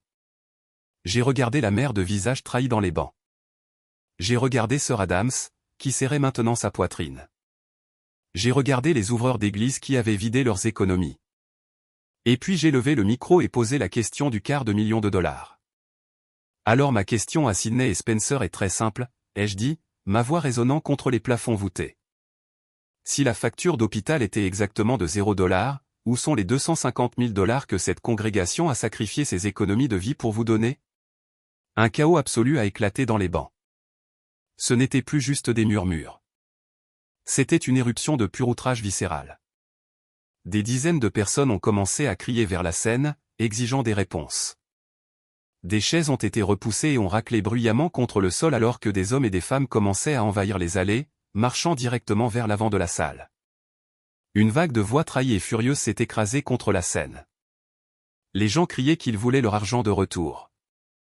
Un homme au 3e rang a hurlé qu'il avait contracté un 2e prêt pour aider la famille de l'ancien et exigeait de savoir où ces fonds étaient allés. Le bruit était assourdissant. Le pasteur qui venait de leur remettre le prix des piliers de la communauté se tenait sur le côté, agrippant sa Bible, la bouche ouverte dans un choc complet. Il a regardé du 0 géant sur l'écran à Spencer, puis à mon père, réalisant que son église avait été utilisée comme un énorme distributeur automatique pour un fraudeur blanc. À la table d'honneur, ma mère Brenda se recroquevillait dans son fauteuil roulant, essayant de couvrir le lourd collier tennis en diamant qui reposait sur sa clavicule. Les mêmes diamants qu'elle avait achetés avec l'argent de pension volé des personnes qui envahissaient actuellement la scène. Des femmes de sa propre sororité pointaient son bijou, leur visage tordu de dégoût absolu en réalisant ce qu'elle avait fait. Mon père Malcolm était piégé contre le mur latéral, martelant encore la porte verrouillée de la cabine de son, ressemblant à un animal acculé alors que sa réputation immaculée se désintégrait en poussière. Sydney a éclaté en larmes hystériques, s'accrochant à la veste de smoking de Spencer et enfouissant son visage dans sa poitrine. Spencer regardait sauvagement autour de lui pour une sortie, ses yeux se dirigeant vers les portes de service à l'arrière de la scène. C'était un lâche, dépouillé de son faux prestige, se tenant nu devant la communauté qu'il avait exploitée. Il pensait qu'il pouvait simplement se glisser dans les couloirs de service et disparaître dans la nuit avant que la foule en colère n'atteigne les escaliers. Il pensait que son costume sur mesure et son swagger arrogant pouvaient d'une manière ou d'une autre le protéger des conséquences du pillage aveugle d'une église noire. J'étais parfaitement immobile derrière le pupitre en acrylique, regardant le faux empire brûler jusqu'au sol. Je n'ai pas essayé d'arrêter Spencer alors qu'il faisait un pas en arrière. J'ai juste regardé sa retraite parce que je savais exactement ce qu'il attendait de l'autre côté de ces portes. Spencer a attrapé le tissu de la robe de Sydney et l'a pratiquement traîné vers les lourdes portes de service en chaîne sur le côté droit de la scène. Il n'était plus le capital risqueur confiant ni le fier pilier de la communauté. Il n'était qu'un voleur désespéré et acculé essayant de se glisser par la sortie arrière pendant que les personnes qu'il avait volées hurlaient dans les allées. Ses chaussures en cuir coûteuses ont crissé sur les restes brisés du trophée en verre qu'il venait de tenir. Sydney sanglotait de manière incontrôlable, trébuchant derrière lui et le suppliant de réparer ça. Elle croyait honnêtement que son mari blanc pouvait simplement parler pour sortir d'une salle pleine de fidèles d'église en colère et trahis. Je n'ai pas bougé un seul muscle. Je suis juste resté derrière le pupitre et j'ai regardé le pathétique spectacle de lâcheté se dérouler. Avant même que la main en sueur de Spencer ne puisse atteindre la poignée en laiton de la porte de service, le lourd bois a violemment basculé vers l'intérieur. La force de l'impact a fait reculer Spencer d'un bond, trébuchant sur ses propres pieds. Ce n'était pas le personnel de restauration apportant le prochain plat. Ce n'était pas la sécurité du lieu venant séparer la foule en colère. Un flot de coupe-vent tactique bleu foncé s'est déversé dans la grande salle de bal. Les lettres jaunes vives imprimées sur leur dos et poitrine étaient inconfondables. FBI et IRS. Les agents fédéraux ont bougé dans la salle avec une précision militaire absolue, se déversant par les portes latérales, les entrées principales et les couloirs des coulisses en même temps. La présence purement écrasante des forces de l'ordre fédéral a frappé la salle de bal comme une onde de choc. Les cris en colère de la congrégation se sont instantanément tus. Les anciens d'église qui marchaient vers la scène se sont figés sur place. Des hommes et des femmes ont reculé, créant un large chemin clair alors que des badges étaient flashés sous les lustres en cristal brillant. Les bottes tactiques des agents ont lourdement résonné contre le sol en bois dur, coupant à travers le silence stupéfait de la salle. L'agent principal a marché droit dans les escaliers centraux de la scène. C'était le même enquêteur aux larges épaules que j'avais rencontré au café il y a 3 jours. Il n'a pas regardé le pasteur. Il n'a pas regardé mon père, qui tremblait maintenant violemment près du mur arrière. Il a marché directement vers Spencer. Spencer a levé les mains en l'air, paume tournée vers l'extérieur dans une pathétique démonstration de reddition. Sa poitrine se soulevait, sa respiration superficielle et erratique. « Attendez, il y a un malentendu » a-t-il bafouillé, sa voix craquant en un gémissement aigu. « Vous ne comprenez pas qui je suis. J'ai des avocats. Je peux clarifier ça tout de suite. » L'agent principal n'a même pas ralenti. Il a atteint Spencer, l'a attrapé par l'épaule de son smoking sur mesure et l'a fait tourner si fort que Spencer s'est écrasé poitrine la première contre le mur de la scène. Le clic métallique lourd des menottes se refermant a résonné vivement à travers la salle de bal morte silencieuse. « Spencer Thomas, vous êtes en état d'arrestation fédérale. » La voix de l'agent a retenti à travers la salle non amplifiée, portant une autorité absolue et inébranlable. Sydney a hurlé, un son brut et perçant de terreur pure. Elle a essayé de s'élancer vers son mari, mais deux agents ont immédiatement avancé et saisi ses bras. Elles l'ont tournée, la poussant vers le bas, la forçant à genoux juste là sur la scène. Sydney sanglotait hystériquement, donnant des coups de pied et suppliant sa mère de faire quelque chose. Sa robe de soie parfaite s'est entassée autour de sa taille, ses talons de créateur raclant inutilement contre le sol alors que les menottes en acier froid se verrouillaient autour de ses poignets. L'agent principal s'est tourné pour faire face aux centaines de membres éminents de la communauté qui regardaient dans une horreur absolue. Il a lu les accusations haut et clair pour que chaque personne qui avait donné son argent de pension durement gagné sache exactement ce qui se passait. Nous exécutons des mandats d'arrêt pour fraude par virement, fraude caritative et évasion fiscale fédérale, a annoncé l'agent. Les mots ont flotté dans l'air humide de la salle de bal. Fraude par virement, fraude caritative, évasion fiscale, la sainte trinité des crimes financiers. Le couple doré était officiellement inculpé pour avoir volé $250 000 à une communauté d'églises minoritaires et l'avoir dirigé vers une société écran du Delaware pour payer des dettes crypto et acheter des bateaux de luxe. Ma mère, Brenda, était figée dans son fauteuil roulant à la table d'honneur, ses mains pressées sur sa bouche, ses yeux grands ouverts de choc sans clignement. Les lourds diamants volés autour de son cou semblaient soudain comme de lourdes chaînes de fer. Elle a regardé son précieux enfant doré, la fille qu'elle avait toujours favorisée et protégée, être traînée sur ses pieds par des agents fédéraux, son maquillage coulant sur son visage entraîné sombre et laide. Vous avez le droit de garder le silence. L'agent a commencé à leur lire leur droit Miranda, sa voix stable et implacable. Tout ce que vous direz pourra et sera utilisé contre vous devant un tribunal. Spencer pleurait maintenant, de vraies larmes coulant sur son visage rougi tandis qu'il suppliait les agents de le laisser appeler son courtier. Il plaidait pour une chance de virer les fonds de retour, promettant qu'il pouvait rendre la congrégation entière s'il lui donnait juste un jour de plus. C'était l'admission ultime de culpabilité, diffusée en direct aux mêmes personnes qu'il avait jugées inférieures à sa tranche d'imposition.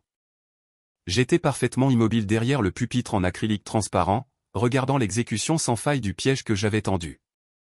Il m'avait dit de m'asseoir au fond et de garder ma bouche fermée pour pouvoir accepter leur prix de pilier de la communauté. Maintenant ils se tenaient devant cette même communauté en menottes fédérales, leurs droits leur étant lus pendant que leur faux empire brûlait entièrement au sol. L'illusion était complètement morte, remplacée par la réalité dure et impitoyable du système judiciaire. La foule regardait dans un silence stupéfait le couple parfait être paradé à travers la scène, leur tête baissée dans l'humiliation ultime. Le prestige qu'ils avaient convoité. L'image que mes parents avaient sacrifié mon corps pour maintenir, tout avait disparu en l'espace de 5 minutes époustouflantes. Et je n'avais pas fini. Il restait encore une dernière pièce du puzzle à détruire, et elle appartenait à l'homme qui avait autorisé toute l'escroquerie. Mon père, Malcolm, a brisé la paralysie qu'il avait gardée épinglée contre le mur arrière. Il s'est précipité en avant, poussant devant les anciens d'église stupéfaits et trébuchant sur les chaises abandonnées. Son visage était un masque de pur désespoir. Il a atteint le bord de la scène, ses mains tremblant alors qu'il saisissait le bras de l'agent fédéral principal. « C'est une erreur », a hurlé mon père, sa voix craquant sous le poids de sa réalité qui s'effondrait. « Vous avez les mauvaises personnes. Mon gendre est un homme d'affaires légitime. Ma fille est innocente. Libérez-les tout de suite. Je paierai leur caution. Je mettrai ma maison de $800 000 en garantie tout de suite. Enlevez juste ces menottes à ma famille. » L'agent fédéral n'a même pas cligné des yeux. Il a simplement balayé la main de mon père de sa veste tactique avec un regard de dégoût absolu. « La caution n'est pas déterminée ici, monsieur », a dit l'agent platement. Ils vont en détention fédérale. Vous pouvez discuter de votre propriété avec le juge lundi matin. J'ai regardé mon père supplier. Le fier patriarche de notre famille, l'homme qui m'avait exigé de m'asseoir au fond et de garder ma bouche fermée, pleurait maintenant devant toute sa congrégation, offrant sa possession la plus précieuse pour sauver les criminels qui nous avaient tous exploités. Il croyait vraiment que son image riche et sa grande maison de banlieue pouvaient l'acheter hors de la fraude par virement fédéral. Il pensait encore qu'il détenait la carte maîtresse ultime. J'ai pris le lourd micro du pupitre en acrylique. Ma voix était calme et stable, coupant à travers les supplications frénétiques de mon père et les sanglots de ma sœur. Tu ne possèdes plus cette maison, papa. Les mots l'ont frappé comme un coup physique. Malcolm s'est figé, ses mains tombant à ses côtés. Il a lentement tourné la tête pour me regarder, ses yeux grands ouverts d'un mélange de confusion et de terreur absolue. « De quoi tu parles » a-t-il murmuré, sa voix à peine portant par-dessus les murmures de la foule. J'ai cliqué sur la petite télécommande dans ma main une dernière fois. L'écran de projection derrière moi est passé de la facture d'hôpital à un nouvel ensemble de documents financiers hautement détaillés. La lumière blanche vive a lavé le visage de mon père, illuminant son horreur alors qu'il reconnaissait le sceau de sa propre banque. « Je t'ai dit que je suis directrice senior de l'audit, ai-je dit en le regardant de la scène. Et quand je tire un fil financier, je le tire jusqu'à ce que tout le pull se défasse. Spencer n'a pas juste volé $250 000 à l'église pour couvrir ses appels de marge crypto. Ce n'était que le début de sa dette. Il avait besoin de beaucoup plus d'argent pour maintenir son faux empire à flot, et il savait exactement où le trouver. J'ai pointé vers l'énorme écran derrière moi. La congrégation a suivi mon doigt, lisant la preuve indéniable affichée en lettres noires grasses. C'était un accord de prêt commercial. Spencer avait secrètement contracté une deuxième hypothèque massive sur ta maison, papa, ai-je expliqué, la vérité atterrissant comme un marteau dans la salle de bal silencieuse. Il a falsifié ta signature et celle de maman sur les demandes de prêt. Il a hypothéqué tout l'équité de $800 000 de ta précieuse maison et a dirigé cet argent directement dans ses comptes crypto en faillite. Sydney a halté depuis le sol où les agents la tenaient. Elle a levé les yeux vers Spencer, son visage strié de larmes se tordant de choc sincère. Spencer a refusé de la regarder, gardant les yeux collés à ses chaussures en cuir poli. Mon père a commencé à secouer violemment la tête d'avant en arrière, niant la réalité brillant juste devant lui. « Non, non, c'est impossible », a-t-il bafouillé. La banque m'aurait notifié. Je paie mon hypothèque chaque mois. Tu paies ton hypothèque principale, les jeux corrigés. Mais Spencer a intercepté les avis pour la deuxième hypothèque. Il n'a pas fait un seul paiement sur ce prêt frauduleux depuis 6 mois. Et parce que le marché crypto s'est à nouveau effondré la semaine dernière, sa garantie a été complètement effacée. J'ai fait une pause, laissant le silence s'étirer avant de livrer l'ultime échec et mat. La banque a déposé une saisie hier matin, papa. Les avis sont déjà dans le courrier. Tu vas être expulsé d'ici la fin du mois. La réalité des mots a finalement percé son déni désespéré. La maison qui représentait toute son identité, le manoir où il accueillait des dîners d'église et se vantait de sa richesse générationnelle, était partie. Elle avait été volée par le même sauveur blanc qu'il avait vénéré et protégé. Il avait vendu mon rein pour protéger un homme qu'il avait secrètement volé aveuglément et l'avait laissé complètement sans abri. Malcolm a laissé échapper un son que je n'avais jamais entendu auparavant. C'était un hurlement creux et guttural d'un homme qui venait de tout perdre. Ses genoux ont fléchi sous lui. Il s'est effondré sur le sol en bois dur de la salle de bal juste au pied de la scène. Il a enfoui son visage dans ses mains, sanglotant de manière incontrôlable dans le bois poli pendant que la congrégation qu'il avait dirigée et menti regardait sa chute de grâce. À la table d'honneur, ma mère Brenda agrippait les accoudoirs de son fauteuil roulant. Les diamants volés autour de son cou ne pouvaient pas cacher le fait qu'elle était maintenant une femme sans abri dont l'enfant doré se dirigeait vers une prison fédérale. Ils m'avaient sacrifié pour maintenir une illusion, et maintenant ils étaient laissés avec rien d'autre que la vérité froide et impitoyable et des comptes bancaires vides. Les agents fédéraux ont hissé Spencer et Sydney sur leurs pieds, les tirant rudement loin des décombres du trophée en verre brisé. La réalité froide du métal des menottes mordant dans leurs poignets a instantanément brisé toute alliance toxique qui leur restait. Spencer a immédiatement commencé à crier que Sydney savait tout, qu'elle avait exigé le mode de vie luxueux et l'avait forcé à trouver l'argent pour maintenir les apparences. Sydney lui a hurlé en retour, sa voix brute et hystérique, l'appelant un échec pathétique qui avait menti sur sa richesse et ruiné sa vie parfaite. Ils se sont débattus et ont tiré contre les prises des agents, mais c'était entièrement inutile. Les officiers tactiques les ont marchés de force dans l'allée centrale de la salle de bal. Le couple doré a été réduit à 2 criminels en pleurs, se blâmant mutuellement pour leur propre cupidité pendant que la congrégation les regardait être traînés hors des portes principales et dans les lumières rouges et bleues clignotantes des véhicules fédéraux attendant dehors dans la nuit humide. Avec les voleurs principaux retirés, la fureur pure de la foule s'est entièrement tournée vers les complices restés derrière. La salle de bal a éclaté en une symphonie chaotique de trahison et de colère juste. Des vieilles femmes qui avaient prié pour ma mère pointaient maintenant des doigts tremblants vers elle, criant à propos de leur chèque de sécurité sociale volé et de leur fonds de pension vidé. Des hommes qui avaient fait confiance à mon père ont commencé à se refermer autour de lui, où il était encore à genoux sur le sol en bois dur, exigeant qu'il les regarde dans les yeux et explique comment il avait pu vendre son propre peuple pour un fraudeur blanc. La colère collective d'une communauté méprisée est une force terrifiante à témoigner. Ils avaient fait confiance à Malcolm comme leader spirituel, et il les avait menés droit à l'abattoir juste pour protéger son ego fragile et le faux mariage de sa fille. Le pasteur principal, qui était resté figé près du bord de la Seine, a finalement bougé. Son visage était un masque de pure indignation juste. Il a marché lentement vers mon père, regardant l'homme en pleurs recroquevillé en une boule pathétique sur le sol. La salle s'est calmée juste assez pour entendre le dégoût absolu dans la voix du pasteur. « Malcolm, » a dit le pasteur, ses mots lourds et résonnants dans l'air tendu. « Tu as déshonoré cette congrégation et tu as déshonoré la maison de Dieu. Tu as utilisé la chair sacrée pour faciliter un vol contre les plus vulnérables parmi nous. Je te retire immédiatement ton titre d'ancien. Tu n'es plus un leader ici et tu n'es plus le bienvenu dans notre sanctuaire. Que Dieu ait pitié de ton âme parce que cette communauté ne le fera pas. » La finalité des mots du pasteur était le coup de grâce ultime à l'empire faux de mes parents. Mon père s'est recroquevillé plus serré sur lui-même, une coquille brisée d'un patriarche dépouillé de son titre, de sa maison, de son enfant doré et de sa dignité. J'ai baissé mon regard vers la table d'honneur où ma mère, Brenda, était assise parfaitement immobile dans son fauteuil roulant stylisé. Elle semblait complètement paralysée par la dévastation l'entourant. Le lourd collier tennis en diamant reposait contre sa clavicule comme une manifestation physique de sa propre cupidité. Elle a regardé autour de la grande salle de bal les visages furieux de ses sœurs de sororité et les regards dégoûtés de ses amis riches qui lui tournaient maintenant le dos.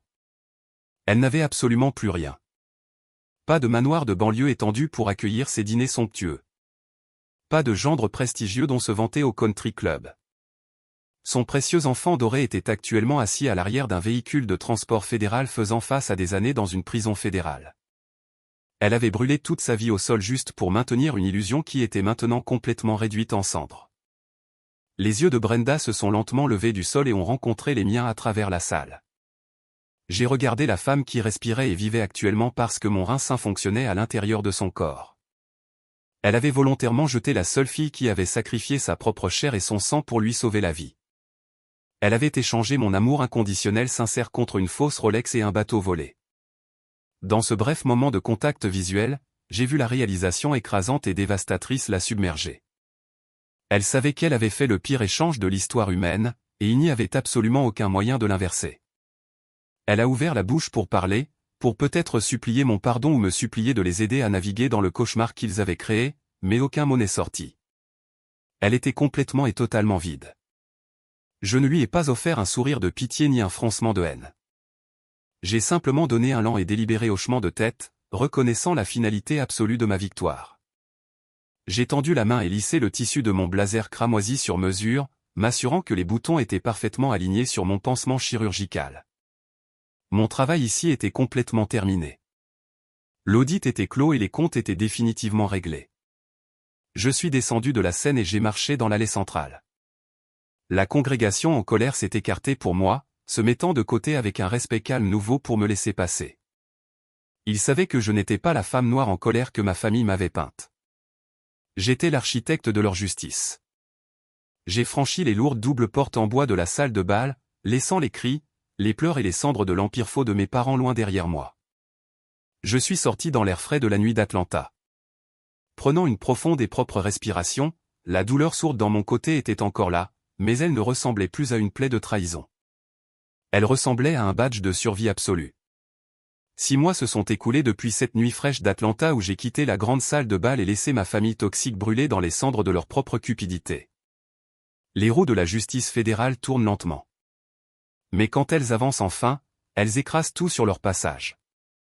J'étais assise au dernier rang d'une salle d'audience fédérale la semaine dernière, regardant la sentence finale. Le sourire arrogant que Spencer portait autrefois avait complètement disparu de son visage. Il semblait pâle et épuisé, portant un uniforme de prison standard au lieu de son smoking sur mesure.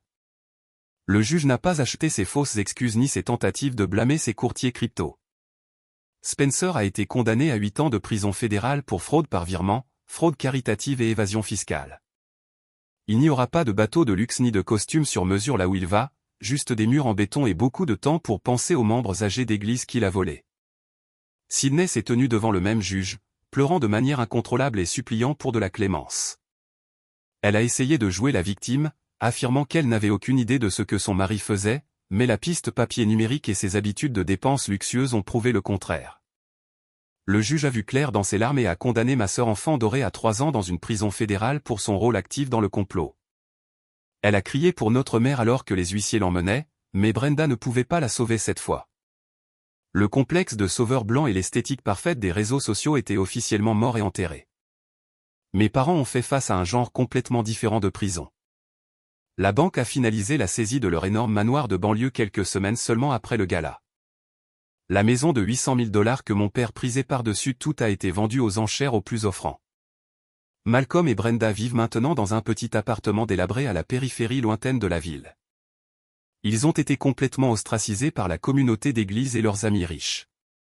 Mon père a été officiellement excommunié et dépouillé de tous ses titres. Les gens traversent la rue quand ils les voient marcher vers l'épicerie. Ils n'ont pas d'argent, pas de statut et pas d'enfants dorés à parader. Ma mère porte encore mon rein sain à l'intérieur de son corps, la gardant en vie chaque jour. Mais elle doit se réveiller chaque matin dans un appartement exigu en sachant qu'elle a échangé la fille qu'il a sauvée contre un collier de diamants faux et une poignée de mensonges. Je n'ai pas prononcé un seul mot à eux depuis que je suis descendu de cette scène, et je ne le ferai plus jamais. Mais détruire leur faux empire n'a jamais été mon seul objectif. Je suis une auditrice, et une auditrice équilibre toujours le grand livre. J'ai travaillé étroitement avec mes contacts au FBI et à l'IRS au cours des 6 derniers mois pour tracer chaque centime que Spencer a volé. Nous avons liquidé la société écran du Delaware et saisi ses actifs restants. Je me suis tenu sur le quai et j'ai regardé les agents fédéraux vendre aux enchères ce bateau de course de luxe, utilisant les procédés pour reconstituer le fonds caritatif volé. Je me suis personnellement assuré que le processus de restitution soit géré sans faille. J'ai visité l'église et j'ai remis à Sœur Adams un chèque certifié, remplaçant l'argent de pension qu'elle avait sacrifié. J'ai regardé le soulagement submerger les visages des familles travailleuses alors qu'elles recevaient leurs économies de retour. Ils m'ont remercié d'être sortis de l'ombre et d'avoir combattu pour eux quand leurs propres anciens les avaient vendus. J'ai rendu ma communauté entière à nouveau, et cela m'a apporté plus de paix que de regarder Spencer aller en prison ne le pourrait jamais. Ma propre vie semble entièrement différente maintenant. La plaie physique sur mon côté est complètement guérie. Le lourd pansement chirurgical est parti, laissant une cicatrice argentée lisse que je trace avec mes doigts quand j'ai besoin d'un rappel de ma propre force. Elle ne fait plus mal. Mes cadres supérieurs ont eu vent de mon enquête judiciaire et de comment j'ai géré l'énorme affaire de fraude. Ils m'ont appelé dans la salle du conseil non pour me licencier pour la mauvaise presse, mais pour m'offrir une promotion massive. Je suis maintenant vice-présidente de l'audit pour tout le conglomérat d'assurance santé. Je suis assise dans un bureau d'angle avec des fenêtres du sol au plafond donnant sur la skyline d'Atlanta, sachant que j'ai construit cette vie avec mon propre esprit brillant et ma volonté incassable. Je ne passe pas mes vacances seul, et je ne pleure pas la famille que j'ai laissée derrière. J'ai construit une famille choisie de collègues, d'amis et de membres de la communauté qui respectent mes limites et valorisent mon moi authentique.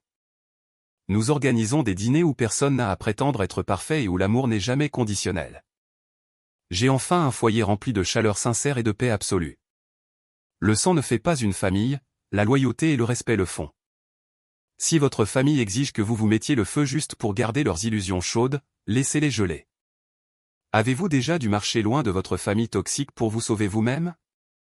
Dites-le moi dans les commentaires. Appuyez sur j'aime et abonnez-vous. Et rappelez-vous, votre plus grande revanche est votre propre succès inarrêtable.